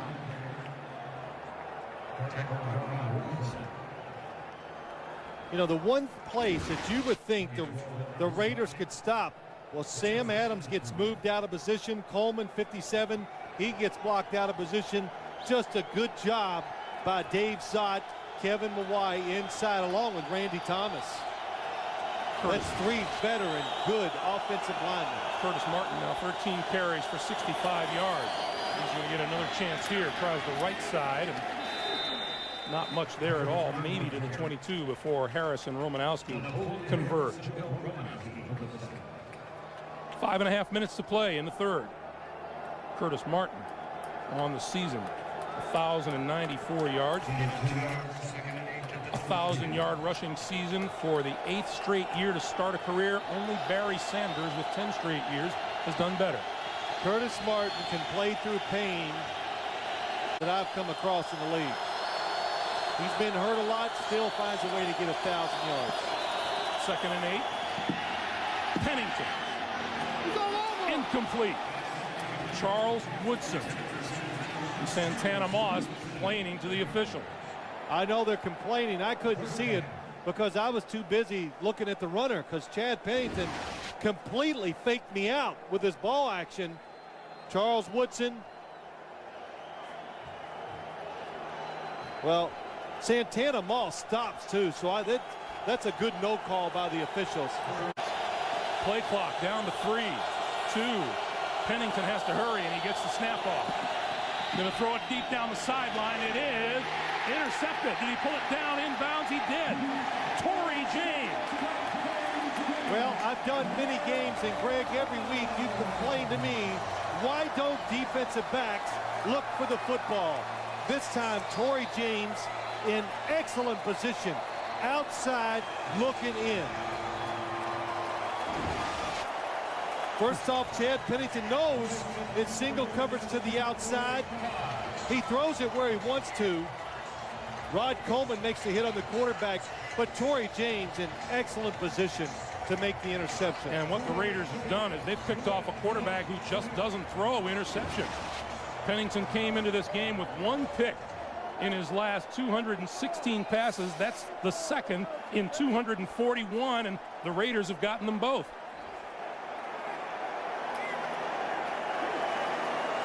Raider ball at the Jet 45. Gannon, far side of the field. That's complete to Tim Brown, out of bounds, just inside the 30-yard line.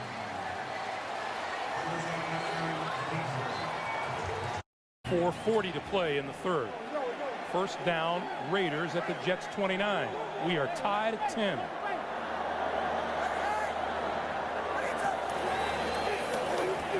Gannon, pump fake, down the sideline. Touchdown, Jerry Porter.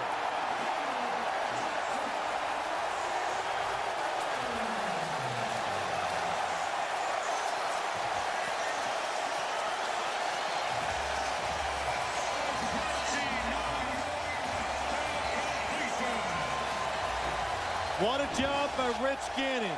Watch Gannon, he pumped to the right. You can't see it. Jerry Porter, it's a zone coverage. Rich Gannon's pump to the right keeps Damian Robinson in the middle of the field. He cannot get to the outside to make this play. Perfect throw by Gannon. Janikowski for the extra point.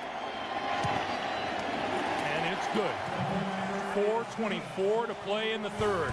Rich Gannon's touchdown pass has Oakland up 17-10. corner's going to go down the sideline. Watch Damian Robinson. He has half the field that he has to try to cover. He just can't quite get over there. Here's why he can't get there. Watch Rich Gannon. Pumps to the right. Oh, boy, is that a good job. Then he just reacts to what he sees down the field, Rich Gannon. So really, he put Damian Robinson in a position where he had no chance to succeed. Another fine job by the offensive line, too. Low line drive kick from the 16-yard line, Lamont Jordan to the 30. And run out of bounds just short of the 35-yard line by Tim Johnson. This reminder tonight on 60 Minutes. Let's say it one more time, though. The Raiders are doing a really good job of keeping the return people from the Jets from making an impact on the game. Sometimes it gets lost. Gannon 115 yards passing this quarter. Pennington for Richie Anderson. And Anderson to about the 39-yard line. A pickup of 5, and it's 2nd and 5. This half, Pennington very much the opposite of the way he finished the first half. He finished on an offensive roll. This half, he's 0 for 4 throwing with an interception.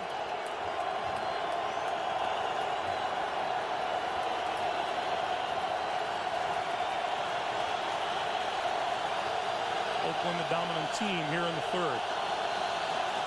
2nd and 5. Pennington. Oh, wide open. Santana Moss. Did he pull it down? He did not. It'll be 3rd and 5. Well, sometimes when a quarterback gets used to being pressured, he thinks it's going to happen the very next play, and Santana Moss goes down the field uncovered.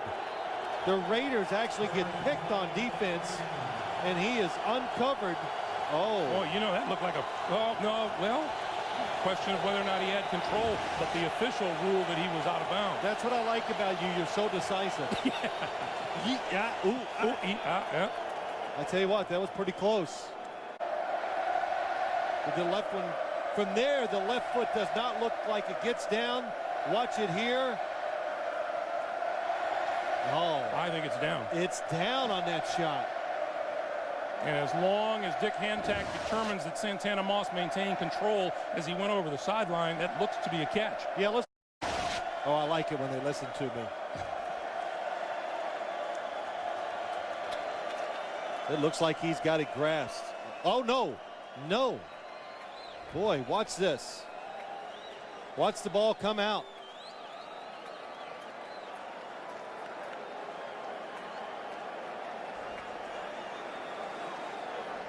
Boy. Have you officially flipped? Oh, 3-4 times.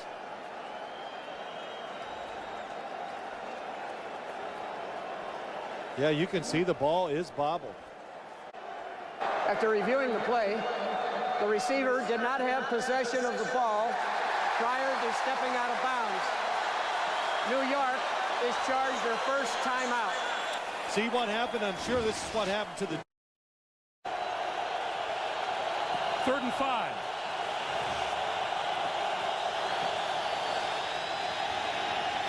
Pennington. Penalty markers fly. Rod Coleman got him. The Raiders sack leader with 11 on the year.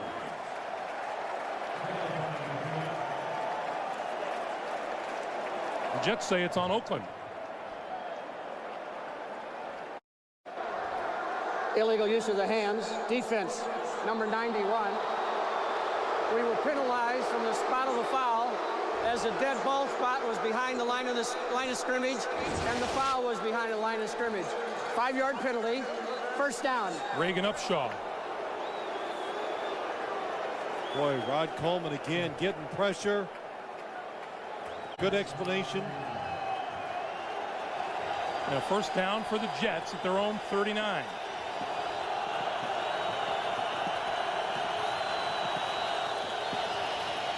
Play fake. Pennington on the move, shovels it forward. Midfield. Curtis Martin inside the Raider 45 and a first down. Nice reaction by Chad Pennington. Oh, I'd say so.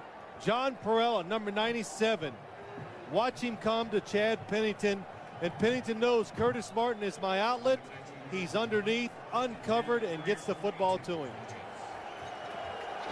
John Parella had praise for Curtis Martin when we talked to him. He said, I like the way he runs. He's upright and he's not afraid to take a hit.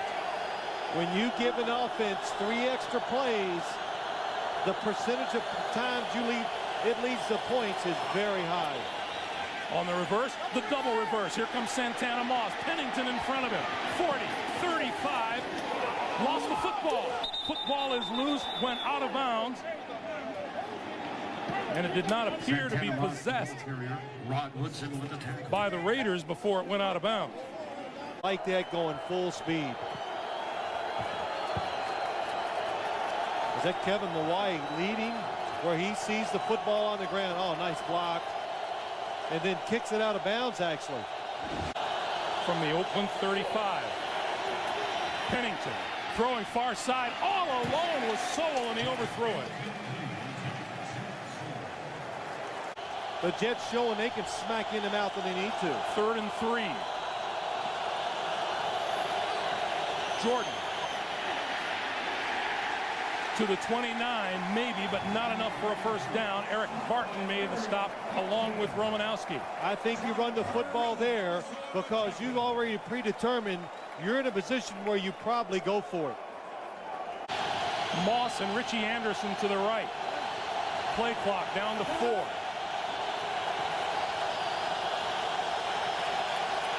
Pennington throws far side, incomplete. Overthrew Corbett, who appeared to slip coming out of his break. Well, he's not running it 100%.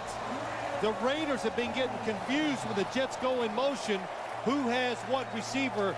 That time they made a very good adjustment to it. And Wayne Corbett, even if he doesn't slip, I don't think is open. Terrence Shaw is going with him. They're trying to create some confusion. He slips. Look, you could see Terrence Shaw was going to go underneath him. Chad Pennington, 1 for 8, throwing the football this half. And make Chad Pennington stick in some tough throws. Minute 20 to play in the 3rd.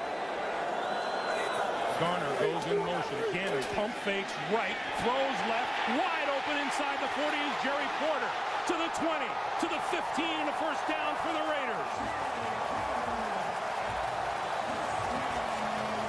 This was almost like the same principle that they ran when they got the touchdown. Rich Gannon looked right.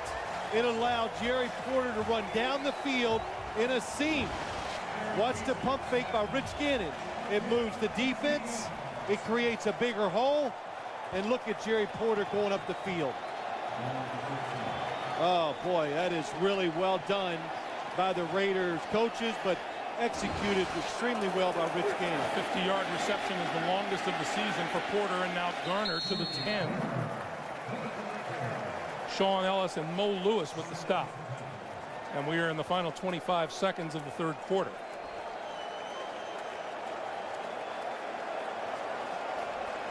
And the Raiders don't have to run another play if they don't want to, and they won't. So Gannon is going to take the walk to the sideline. His teammates and the Jets are going to change sides of the field. The passing game definitely changed the tempo of the game for the Raiders. We come to the end of the 3rd quarter. The Raiders lead at 17-10. We'll come back to Oakland after this message and a word from your local station. This is the NFL on CBS.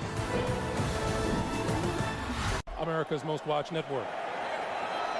Garner and Richie in the backfield as we start the 4th quarter. On 2nd and 5, Garner to about the 9. Let's go back to that 50-yard gainer. Yeah, let's go look at it because I think it's important. Here's Jerry Porter. The Raiders widen the defense. Rich Gannon pumps the safety off in the middle. He gets him standing in the middle. Look at him move just a little bit to the right. And look at the big throwing lane for Rich Gannon. And Greg, we know a receiver and a player that's going to be a star in this league. It's just a matter, is it going to be next year or 2 years? 3rd and 4. He physically is terrific. Gannon throwing end zone, Rice, touchdown.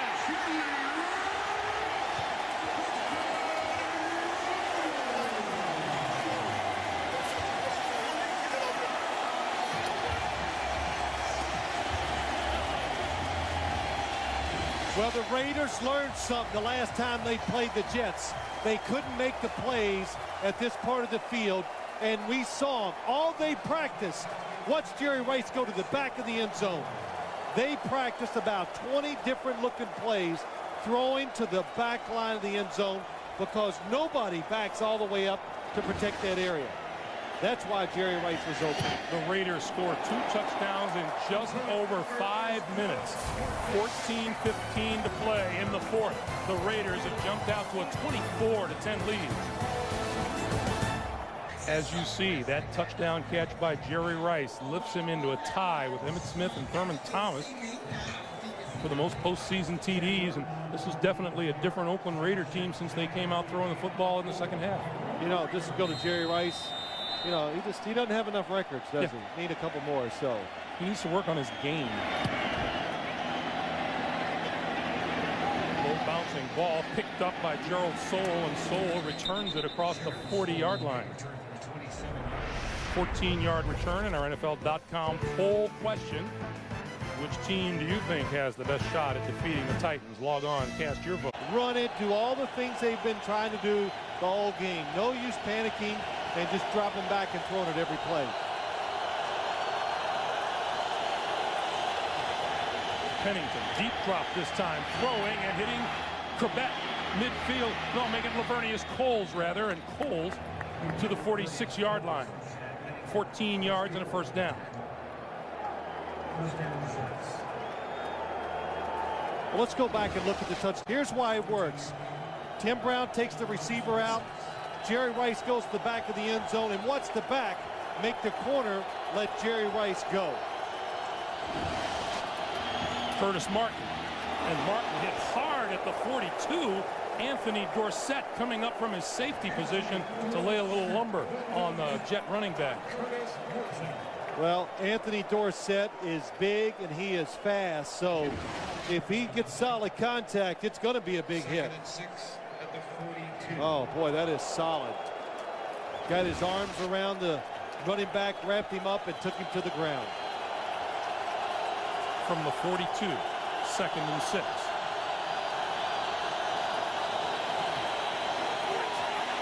Pennington has his man inside the 25-yard line, and Santana Moss ruled incomplete. Sam Adams. Jets have dropped their share on Pennington today. Good protection on 3rd and 6, and that pass is inside the 30-yard line, and that's complete to Lavernius Coles for a first down. And don't let the defenders strip it away from you. Pennington going to throw. Corbett fighting Charles Woodson for position on the inside, and Corbett complaining to the official about the lack of a flag.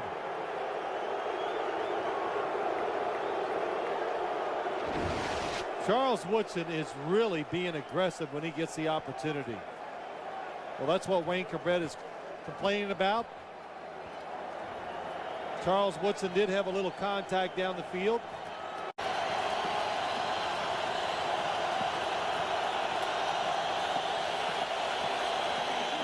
Anderson lost football on the ground. The Raiders say they have it. They do. Bill Romanowski. And Romanowski heads right for the black hole.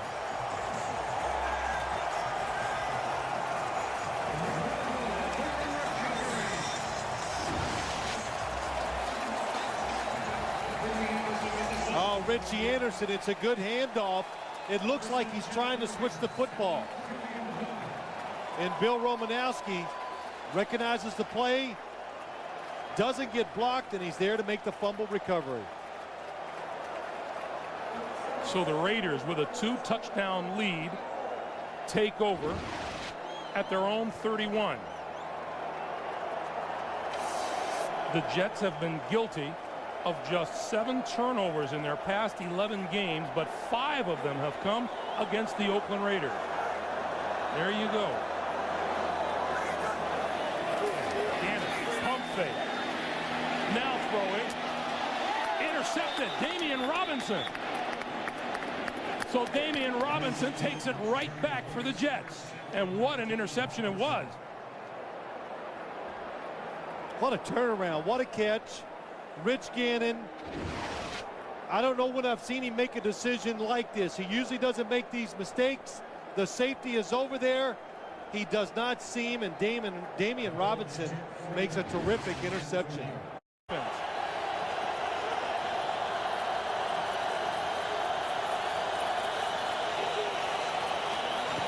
Curtis Martin hit as he crossed midfield and is down at the Raider 48. Rod Woodson.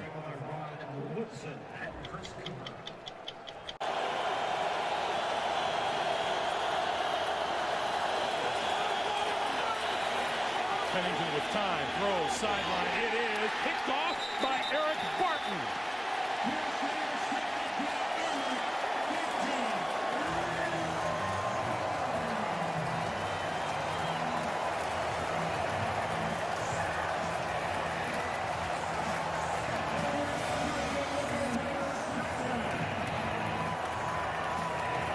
I can teach you at least 30 different ways to kill a man. We've seen 3 turnovers in the past 47 seconds. The Raiders take over at their own 38-yard line off the Barton interception. Charlie Garner on the ground with room to run midfield to the Jet 46-yard line. Damian Robinson with the stop, and let's go back to Barton's interception. Well, Eric Barton is out in coverage. All he does is react when he sees the football in the air.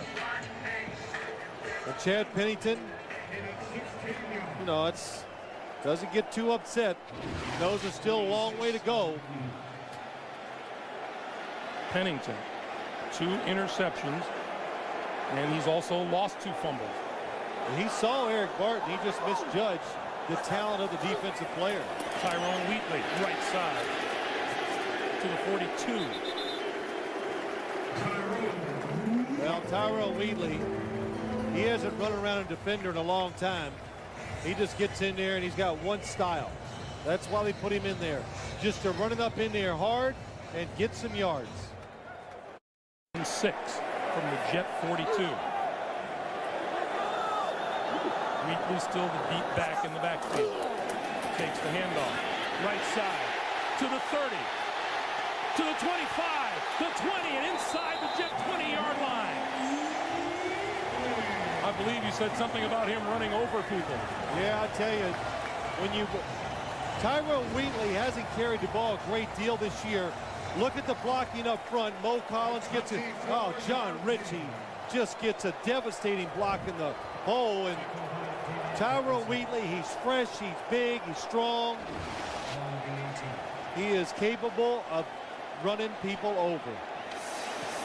Just shoved Donnie Abraham out of the way on his way to the 18-yard line. Garner is back in the lineup. Garner with the handoff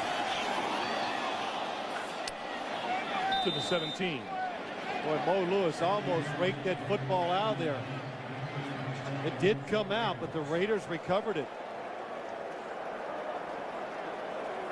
Watch Mo Lewis. He's coming from the offense's right side to the right of the screen. Going to stick his arm in there.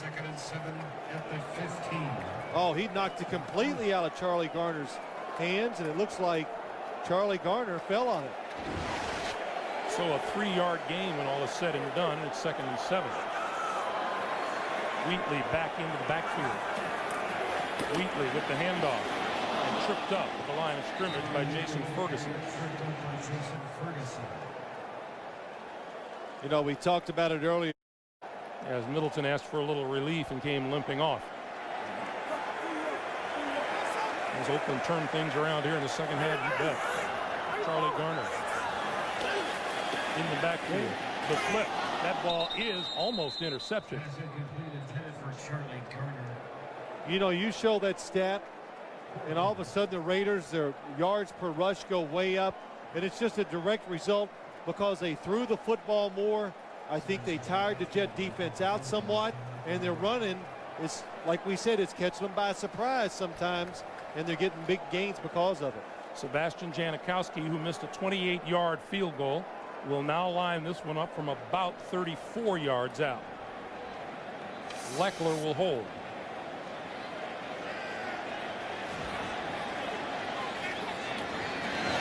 On its way, and this one looks good. 7:55 to play in the fourth. The Raiders, in a bid to reach the AFC title game, up their lead. Coverage of the Phoenix Open, part of the .com. America Online's keyword is CBS Sportsline. Janikowski's line drive kick. Lamont Jordan shuffles it back to Chad Morton. To the 20, 25, 30. Still on his feet. Still on his feet. 45, midfield, and back to the 45, to the 44 of the Oakland Raiders. Now you know why they've been kicking away from Chad Morton all day long. So Chad Pennington comes back onto the field, and the Jets in this predicament partly because it's been a very un-Chad Pennington-like day, because turnovers have not been part of his game. He's fumbled twice, he's been intercepted twice, and he has been hurried an awful lot by the Raider defense. Well, when you pressure a quarterback, they're never as accurate and they're never as smart. So he has been under pressure. The Raider 44-yard line, the line of scrimmage. First time today the Jets begin a drive in Oakland territory. Pennington flips it out here, incomplete. Really didn't look like he knew where he wanted to go with that one. Curtis Martin was the closest Jet to it, but he had company. He had company. It was a screen play.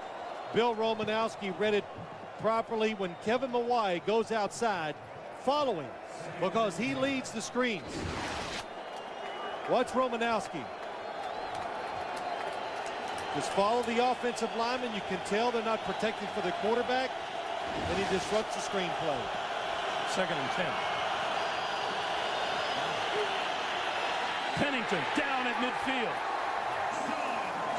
Reagan Upshaw, John Perella. Loss of 6 on the play. Well, no more secrets right now. The Raiders know they must pass. Herman Edwards was worried that if they got in known passing situations, they could not contain the pass rush. Nice move by Reagan Upshaw. 3rd and 16. Pennington throwing near sideline. It is caught by Santana Moss. And the official says not in bounds. I think the official is saying it hit the ground. Still moves around well. Watch the pass to the outside.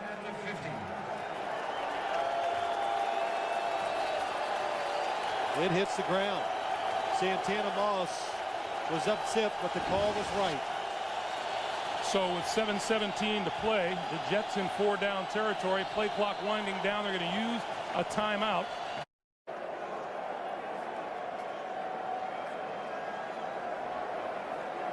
But the Jets.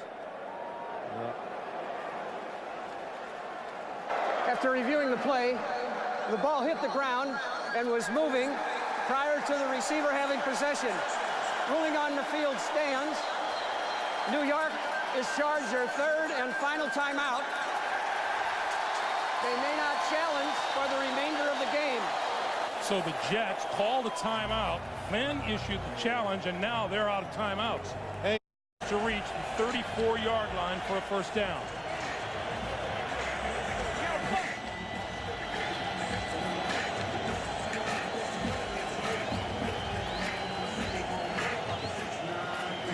And the Jets. And the Oakland crowd on its feet. Pennington, throw, incomplete.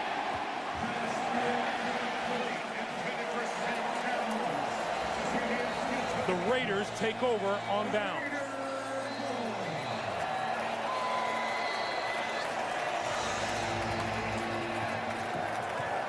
Well, it has been a valiant march to this point by Chad Pennington and the New York Jets, who started this season at 2-5, and from that point on, Herman Edwards says, boys, every game is a playoff game for us from now on. Yeah, that's right, Greg. It's been a tough run for him. Look at Rich Gannon's stats, but, you know, there's so many things to be said. The Jets, they can be proud.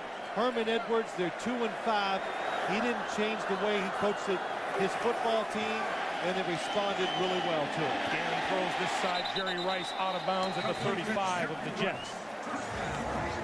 That's a first down on a 15-yard pickup.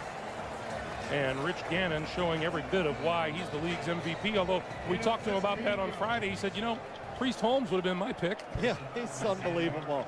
Rich Gannon was the most uncomfortable MVP winner I've ever seen at a press conference.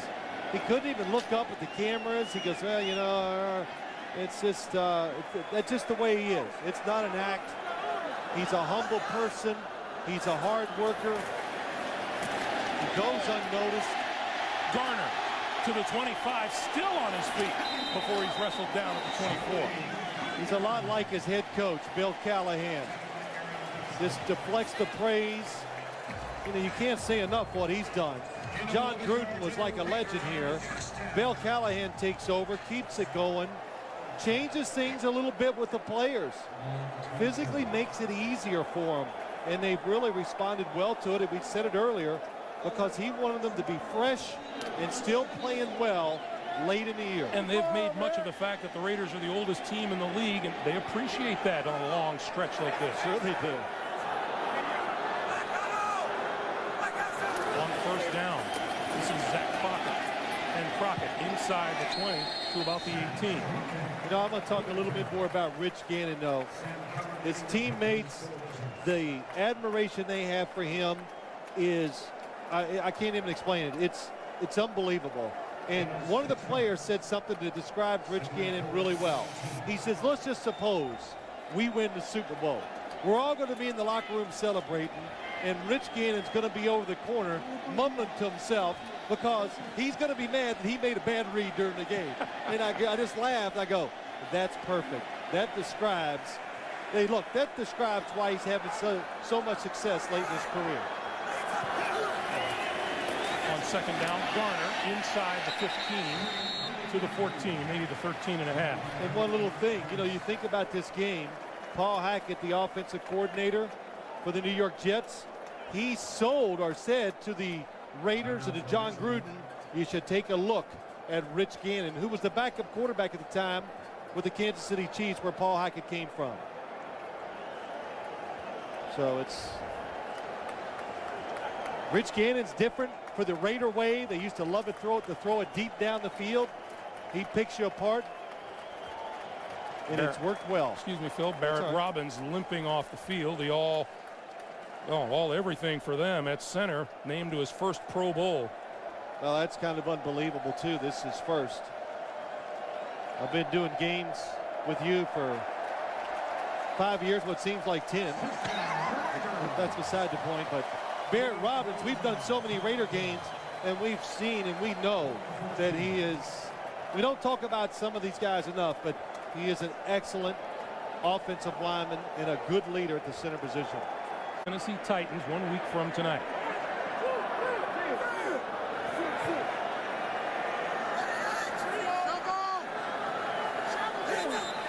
Whistle blows.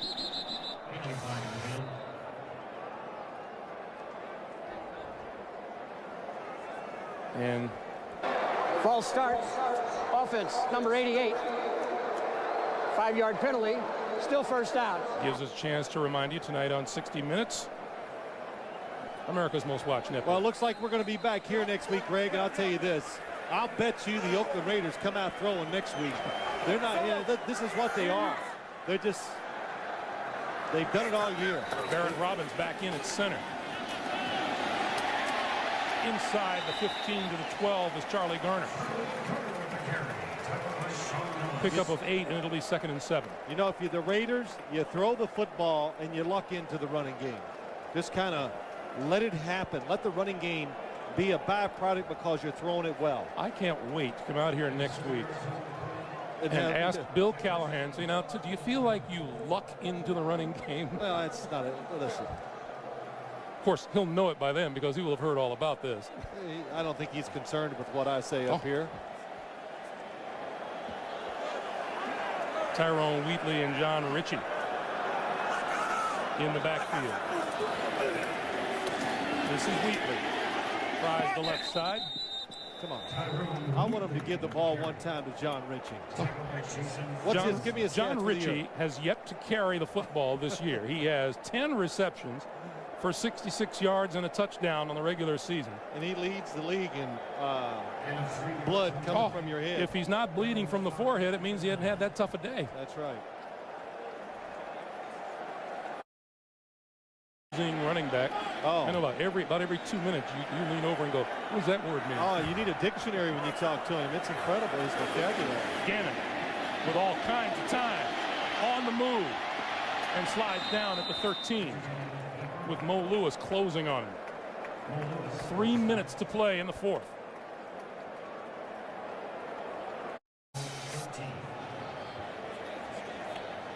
As Herman Edwards said, I just want to practice football again next week.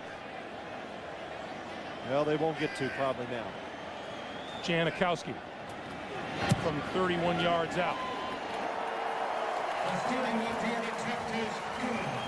And a little pushing and shoving at the line of scrimmage before the players are separated. And Frank Middleton is right there. 2:42 to play here in the fourth, and the Oakland lead is 20. Well, as much as the Jet players were all jacked up about Frank Middleton's words, number 73 has come out just as hyped. Yeah, 73 backed him up. I didn't see any cheap shots. You know, really, I thought both teams played clean and smart because you know what? All the talking that was going on in the papers, it made both coaches realize, hey, let's don't let this go on the field and get something cheap done where it could cost us the game. Here's this player. And Bill Callahan made the announcement to the team. Yeah. The winner and the head man of the Phil Simms All-Iron team and his teammates all stood around and gave him a round of applause. Yeah, each one of them gets to drive it for a week. What he told us. Gerald Soule at the 27 and brings it back across the 35. Still on his feet, refusing to go down. That'll lead to another scrum, I'm sure, as pushing and shoving breaks out. Chris Baker, Albus Whitted.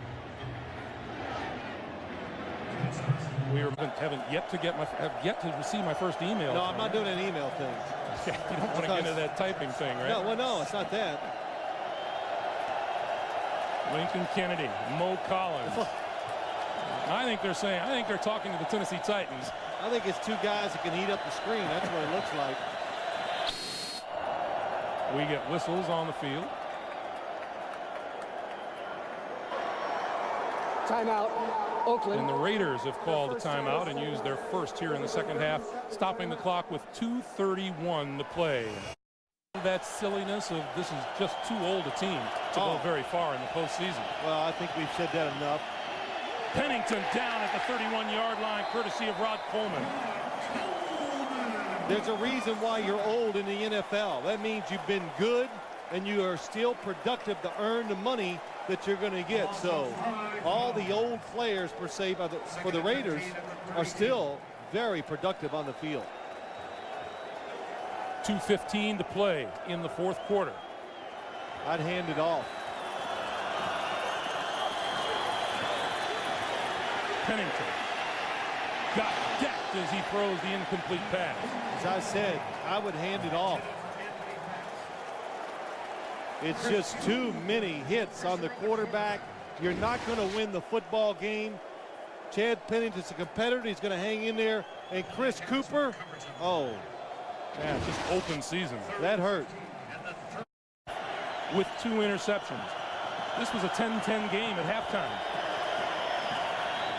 Out here to Anthony Beck, and Beck looking for the sideline. He's going to get a clock stoppage right here anyway. 2 minutes to play, 1:58 to be exact. Oakland headed for the AFC Championship game. And Chad Pennington on a 4th and 10. At his own 37. Pennington throws complete to Santana Moss, midfield into Oakland territory and out of bounds at about the 46. So that'll be a first down. during the timeout, Herman Edwards talking to the guy who says, he's his quarterback of the future. There is no question about it. It's his quarterback of the present and the future. And no matter what happens here, Herman Edwards will take an awful lot of positives away from this season and turn them into pluses, even more so at the start of next year. That was interesting, wasn't it, to watch that? I know it was it's like a father talking to a son, teaching him one more lesson in life. So we'll toughen him up for the future.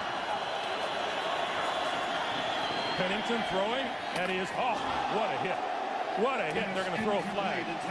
Anthony Beck hit by Anthony Dorsett. I believe we can call this an Anthony to Anthony.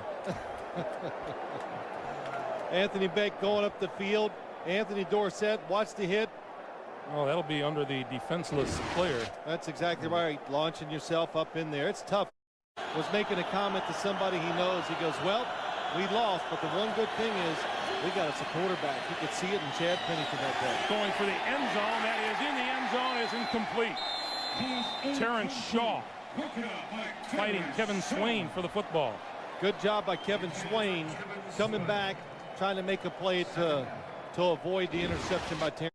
As you take a look at the play once again, let's move ahead a week and consider these Oakland Raiders going up against the Tennessee Titans. Oh, I think it's a very good matchup in a lot of ways. I think Steve McNair will be up to the task to face this Raider defense. They've changed what they do. They are not just a predominantly running football team anymore, so it's going to be exciting. Pennington throws this side, and that is complete to Swain and out of bounds. Something else.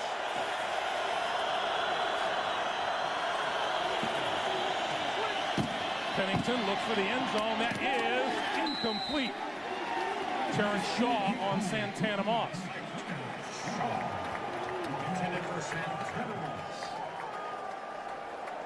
You know what, though? It's a good little drive by the New York Jets. 2nd and 10 from the 19. Quick pass. Santana Moss corralled at the 15. And Terrence Shaw, how active has he been here in the second half? Well, the Raider defensive backs, that was one of the stories coming in. Are they healthy enough? Are they ready for the challenge? And I think that answer is yes. Rich Gannon.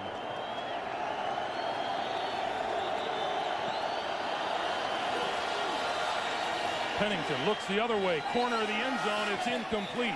Kevin Swain, the intended receiver, and Clarence Loves covering down deep.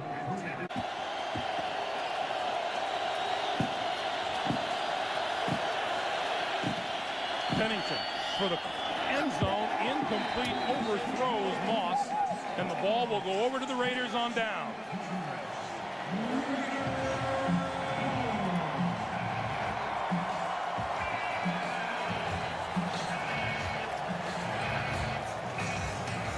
Well, consider that the Jets played last week, and every Raider that we talked to said that this bye week was oh so important to them. Well, it came through, didn't it, in all the playoff games. All 4 teams who had the bye found a way to win their respective game. A couple of them, this one not that close, 30-10. The Eagles won fairly handily last night. Tampa Bay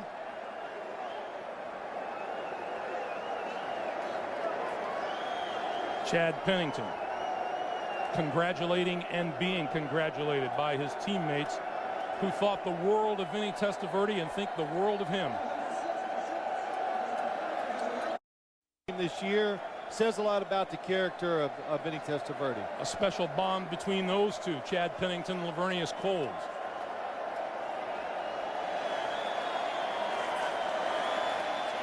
Rich Gannon takes a knee. Dick Hantak in the final minute of his final game of his terrific officiating career. Yeah, good for him. And no controversy for him, which is hard to avoid these days in a playoff game.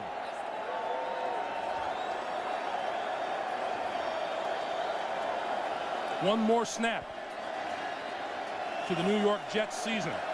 And one more snap before the Raiders start to think about the Tennessee Titans. Last time the Raiders were in the AFC title game, they lost it to the Baltimore Ravens here in Oakland 2 years ago. They're going to want to change things around. Rich Gannon, terrific in victory. The league MVP showed exactly why as he came out in the second half. Oakland with 20 unanswered points rolling to victory. For Phil Simms and Armin Katayan, Greg Gumbel saying so long from Network Associates Coliseum in Oakland. Our final score, the Oakland Raiders 30, the New York Jets 10. We remind you to stay tuned for 60 minutes. You've been watching the NFL on CBS.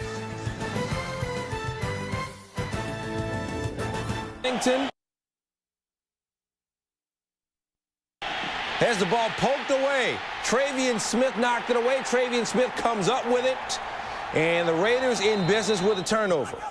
On the ensuing drive, Charlie Garner gets down to the 1, but he doesn't get in. Raiders have their guy when they get down in this position. It's usually Zach Crockett. There he is. There he goes in for the touchdown. Raiders up 10-3 at that point as they catch the turnover. And Jets came in with no turnovers in the previous 4 games. Later in the second, Jets driving, Pennington to Santana Moss. Later in the drive, 2nd and 6. Curtis Martin. Pretty quiet in this game, but picks up a first down on this play. Later in the drive, 2nd and goal for the Jets. Pennington, great at play action. And he hits Joe Soul for the touchdown. And the score is tied at 10. They have to score at the half, 3rd quarter. Pennington hurried. Picked off by Torrey James. One of the storylines coming into this one was Pennington, how good he had been against a Raiders secondary that was supposedly banged up. James and Charles Woodson both coming off injuries. The Raiders cash another turnover in. Rich Gannon to Jerry Porter for the touchdown. Raiders up 17-10. Big game for Porter, went over 100 yards receiving. Late 3rd quarter, Jets down 7. Pennington throws incomplete on 4th down, so the Raiders take over. Ensuing Raider drive. Gannon going back to Porter. Makes a cutback move, and the Raiders in business once again. Then later in the drive, Gannon to Jerry Rice, his 21st career postseason touchdown. He ties Thurman Thomas and Emmitt Smith, rather, for the NFL record. 24-10 Raiders at that point. Later in the 4th, Jets driving. Richie Anderson coughs it up. Raiders recover. But on the very next play, Damian Robinson, big play for the Jets, gets it right back, taking it from Gannon, who overthrows Rice. Then the Jets give the turnover right back. Eric Barton with the pick for the Raiders. 4th turnover of the game for the Jets, and that's what did him in as the Raiders move on to the AFC title game. Final score, 30-10. Jets fall to 1-10-1 all-time in Oakland since 1963, including the playoffs. Eliminated in the playoffs by the Raiders for the 2nd straight year. Oakland advances to its 2nd AFC championship game in its last 3 seasons. They've won 5 of their last 6 home playoff games. They scored 20 unanswered points in the second half, and they outgained the Jets 279-102 in the second half. Press this week comparing Chad Pennington at this stage in his career to Joe Montana. Too much hype, obviously. He comes out here today, and not to take away from what he accomplished all year, but he was not anywhere near the way he's been. 21 out of 47 for a $183 and 4 turnovers, 2 interceptions, 2 lost fumbles. And missed a bunch of easy guys in the second half. Hey, let's face facts. Until you're wearing the bling-bling and the jewelry that Joe Montana is to the tune of 4 and the greatest quarterback ever, arguably, then guess what? Don't do that to Chad Pennington. Allow the guy to grow and allow the guy to continue to get better. He can't even grow a beard yet, and we got him being Joe Montana.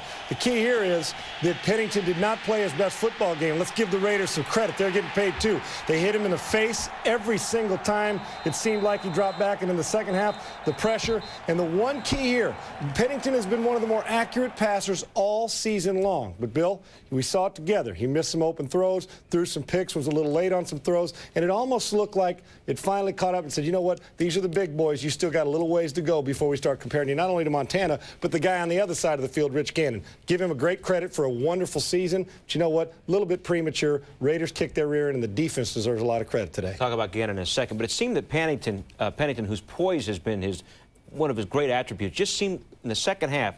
Stan talked about the fact that the game was tied 10-10 at the half. Second half, Chad Pennington looked like he didn't even belong out on the field. Well, he looked. Now, why is that? Well, you know what happens? You get to, like I said, we cannot discredit what a defense does of giving you different looks. It's the playoffs. He's never been this far. Hey, let's face facts. People start to hyperventilate a little bit. Now, on the look on his face, you probably couldn't tell what was going on with Chad Pennington. And that's why I love him and why, in the long run, a game like this will be good for him to take a look back. He will find a way to overcome this and the mistakes and deal with it. But I did see the eyes a little bit bigger in the second half than you're used to, giving you a little bit of that Brooke Trout look. But this kid will be a special player, and he hung in there. The one thing about it, and you saw Herman Edwards talking to him near the end of the game, he hung in there. He didn't come out. He didn't quit playing. He kept going. But too premature. The best quarterback on the field and the best quarterback all year long has been number 12 in Oakland, Rich Gannon. You played with Gannon for a number of years, 20 out of 30, 283.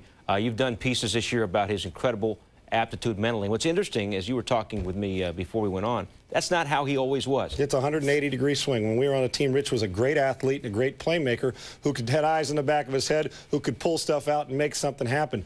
And Rich wasn't a major student. Not to say he was dumb, but he didn't have to be because he was so athletic. Well, as he went on and got with Paul Hackett, who ironically is now the offensive coordinator for the Jets, he had Paul in Kansas City. Paul got him to turn into a student of the game. Rich pushed it. Rich was out of the league for a year, realized that in order for him to get to the next plateau, it would have to be not only the physical part of being healthy, but the mental part of understanding what to do with the football. He's done it. He deserved the MVP, and he has had a great transition in his career, and he's playing his best football now, Bill, and I think he's probably got 3 or 4 more real good ones to go. Jerry Rice, a touchdown reception. He's going to the Hall of Fame. Tim Brown's going to the Hall of Fame. But Jerry Porter, over 100 yards, he may have been the key weapon for Rich. No doubt. The 2 keys, I think, for the Raiders in the run on offense are going. We know what Gannon and those guys are going to bring. Garner has to touch the ball, but Jerry Porter, when you've got a third receiver like this who's big and physical, if you get a corner or a safety on him, he can push them around. If you get a linebacker on him, he's too fast and can run right by him. The mismatches, you look ahead not only from this game, but to head next week against the Tennessee Titans, the third corner in Tennessee is going to have a hard time dealing with this guy, Jerry Porter, over 100 yards receiving. Isn't it nice that your third best receiver gets 100-plus yards, gets himself a touchdown, and really was the big difference in the second half? Bill, that will be a huge matchup, how Jeff Fisher's team next week deals with Jerry Porter and how they deploy their people to make sure he doesn't take over like he did in the second half of this game. Looking ahead to next week, Steve McNair, thumb, we don't know. Eddie George coming in off a concussion. But you look at this Raiders team with Rice and Brown and Bill Romanowski and Woodson in the secondary, Gannon at quarterback. These guys are, the window is closing. Into the AFC title game for the second time in 3 years. If it doesn't happen this year. You know, Bill, when you go to bed at night and you got the window and it's in the springtime and you close it a little bit and you say, I want to get some fresh air, and you close a little more.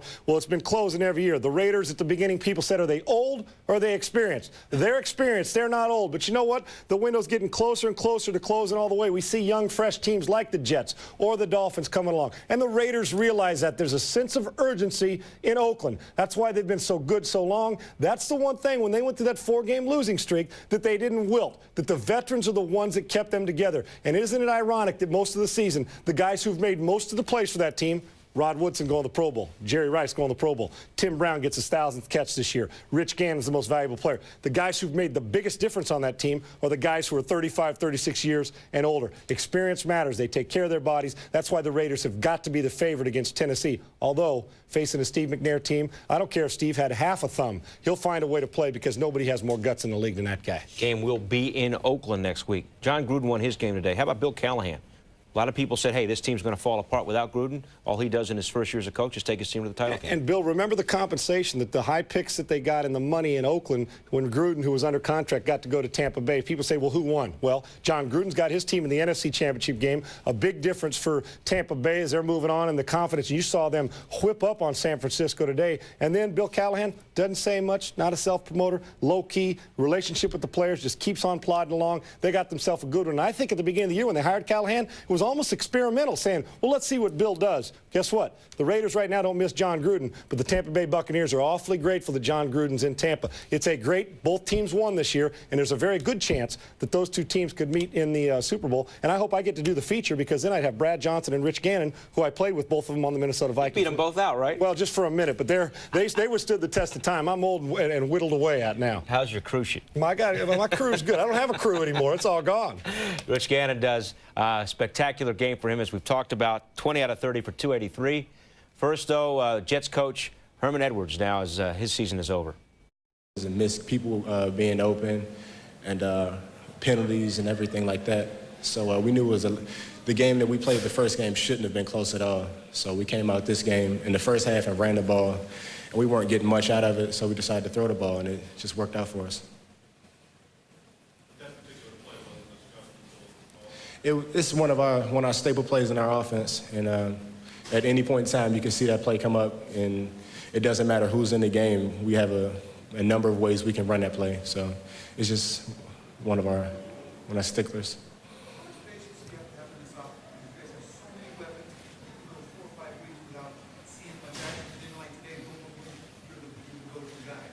It just happens like that. I mean, that's what I think just about any offense. When you got guys all over the place that can make plays, we got 6 running backs that can come in and possibly be a feature back in some offenses, and it just takes patience and teamwork.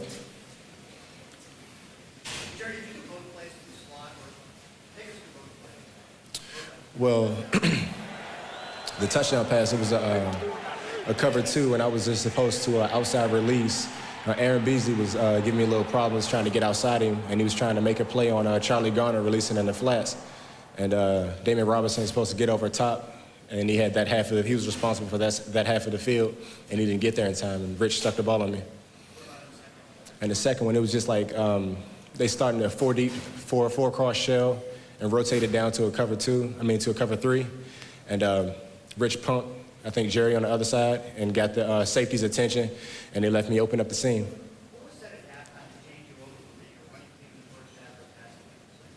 I mean, to begin the game, we started out as run, pass, as opposed to what got us here with being a passing team. Second half, we came out with pass, run. We used the pass to set up the run, and it seemed to work out better for us. Play callers. The play callers, Coach Callahan and Coach Tressman, they just said, we're going to go out and we're going to air this thing out. Jerry, you've been here all 3 times there's been an AFC weather last week for the AFC West Championships. Are you guys more prepared this time for the playoffs do you think that you have in the last 2 years? Is there a feeling? On the whole, I think this team is more disciplined than the previous 2 teams. We suffered a big letdown my rookie year when we had the AFC Championship come through here, and Baltimore came in here and took it from us, basically. And I think the thing is this year is to not suffer that letdown again. So we're going to focus all our energy now that this game is over on Tennessee.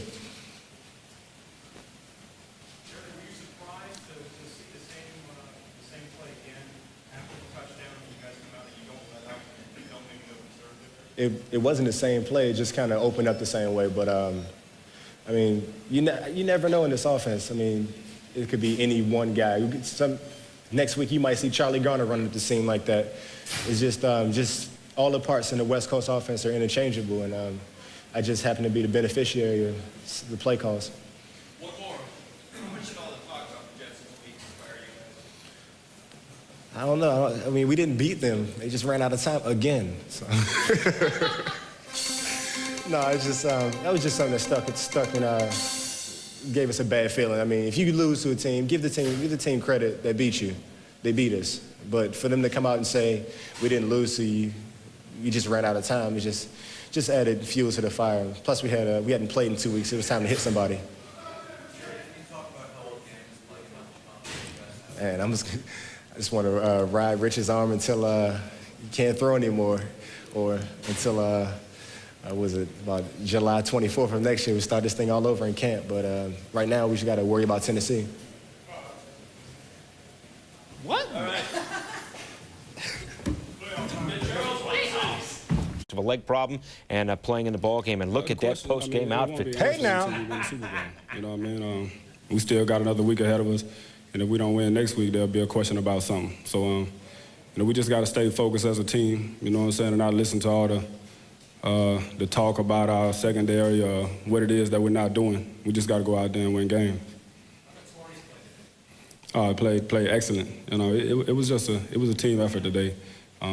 Everybody played well, flying around, making sure they didn't get yards after the catch and that type of thing. So, as a whole, our defense, offense, special teams, everybody showed up today.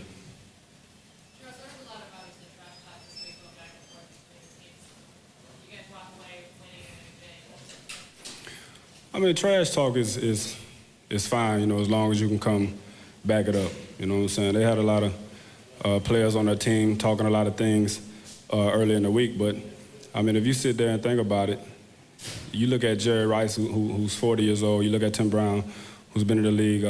How many of years he's been in the league? Rod Woodson.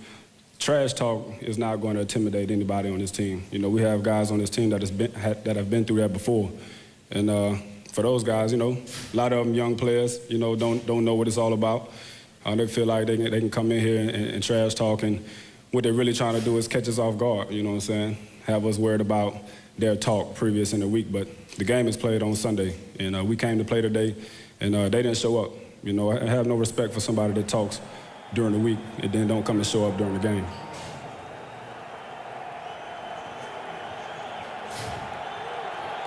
We just stayed focused. You know, late in the first quarter, second quarter rather, we let those guys drive down the field and get a touchdown, and we just went into halftime and coming out. We said we were going to shut them down in the second half. And we told the offense, you know, if you give us another score, we're going to shut these guys down. And it's just all about putting your mind in something and going out there and taking care of business.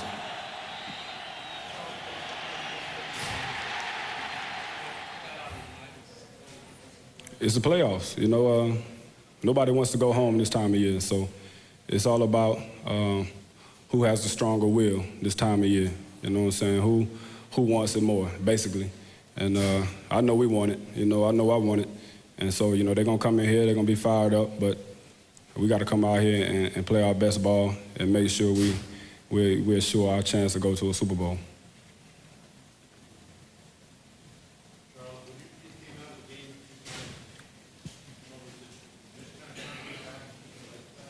Yeah, I was winded a little bit. You know, it's been a long time, you know, since I've been out there on the field.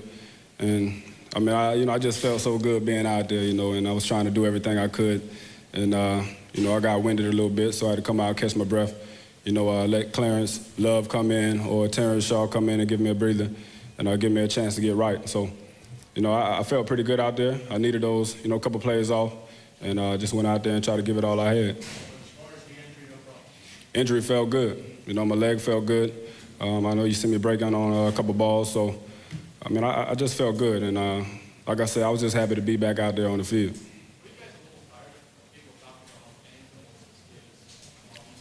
Oh, man, there were several coverages we wanted to exploit, and we got into a formation that allowed the defensive coverage to be exploited. Rich did pump it off, and he did get the safety to bite. We came up the outside lane to Jerry Porter and came up big. But aside from pushing it vertical, we try to work the outside lanes and try to work a little bit more of the outside cut routes, the outside breaking routes. And Jerry Rice, Tim Brown, Jerry Porter, they all came up big today.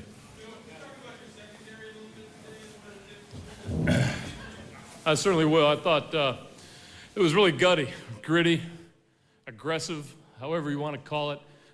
We got our two plate men out there with Charles and Torrey James, and their performance was exceptional. You know, to come in and defend the pass the way that they did against an outstanding receiver core and Corbett and obviously Moss and obviously Coles, I thought they did outstanding. And we knew that they were going to go after them. And early on, you know, Charles is the one penalty. I looked at it a little differently than the officials did, but I really thought that they really came up and rose to the challenge today. Well, I thought Rich was really sharp, aside from the one pick that we threw late in the game, and I'll take that. I made that call, and we got up against a too-deep coverage, and the play wasn't there. We were trying to get up the sideline again to the 3-by-1 side, the single receiver side, and we didn't get it up. But aside from that, I thought he was very effective, very efficient. Oh, we just had a discussion about sideline organization.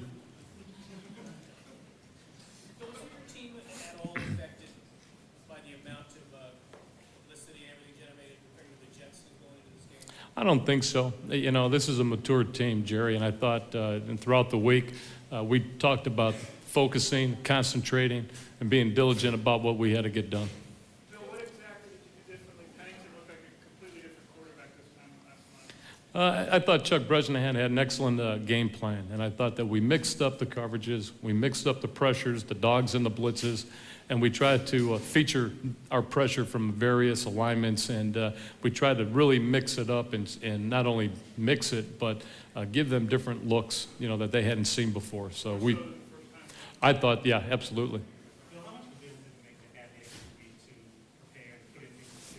Huge, huge. We needed it. We hadn't had a bye since week 2, and so this rest was really well worth it in that respect.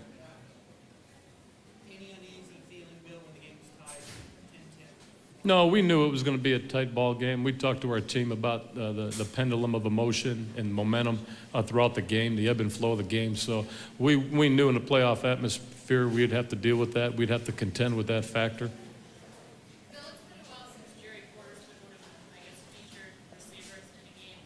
How hard is it to get a guy like that going, and how much of this is you? Well, you try to get everybody going, and it's always a task, and I thought Mark Trestman did an excellent job dispersing the ball. We distributed to Jerry Porter, and Tim Brown, I thought equally well, and got Doug Jolly active. But I thought there would be more opportunities for Charlie, but it seemed to me, and I'm not sure about what they planned, but the passing lanes weren't quite as open to Charlie Garner as we were trying to exploit. But nonetheless, the big three came up big today for us. Trace Armstrong strained his groin in the pregame and did not play. That was the only injury to report. And we had him active, and he did not play. And we're hopeful that we can get him back this week. Barrett came off late, hurt, looked like he had a finish. No, everyone else, I think, just nicks and bumps. But aside from that, everybody's healthy. Bill, did you do anything in particular in halftime or say anything because it was a freaking healthy team, a little more? I think we made the adjustments we needed to make. That's been our MO in the in the second half. I thought as a staff we made excellent adjustments. I thought offensively we came out of the half into the second half very strong. I thought that we had an opportunity to score. I kicked myself for not going for the fourth and short, but it was too long. It was a 4th and 2, I believe, and we elected to go for the field goal, and it was unfortunate that we missed, but I'd take that on me. If I rethought that, but I thought it was just too tight at that point to attempt the 4th down. Okay, guys, thank you. 3 or 4 guys on defense who knows what this is about, so I think that makes a big difference, and you know, we'll see what happens. You know, the hard part of these games is Monday through Saturdays, you know, because you have to deal with so much with the media and people talking and this and that, and can't go to the grocery store without people talking about the Super Bowl. And so, but game day is always different. You know, you can go out and play and do what you have to do, and we're very comfortable on the football field.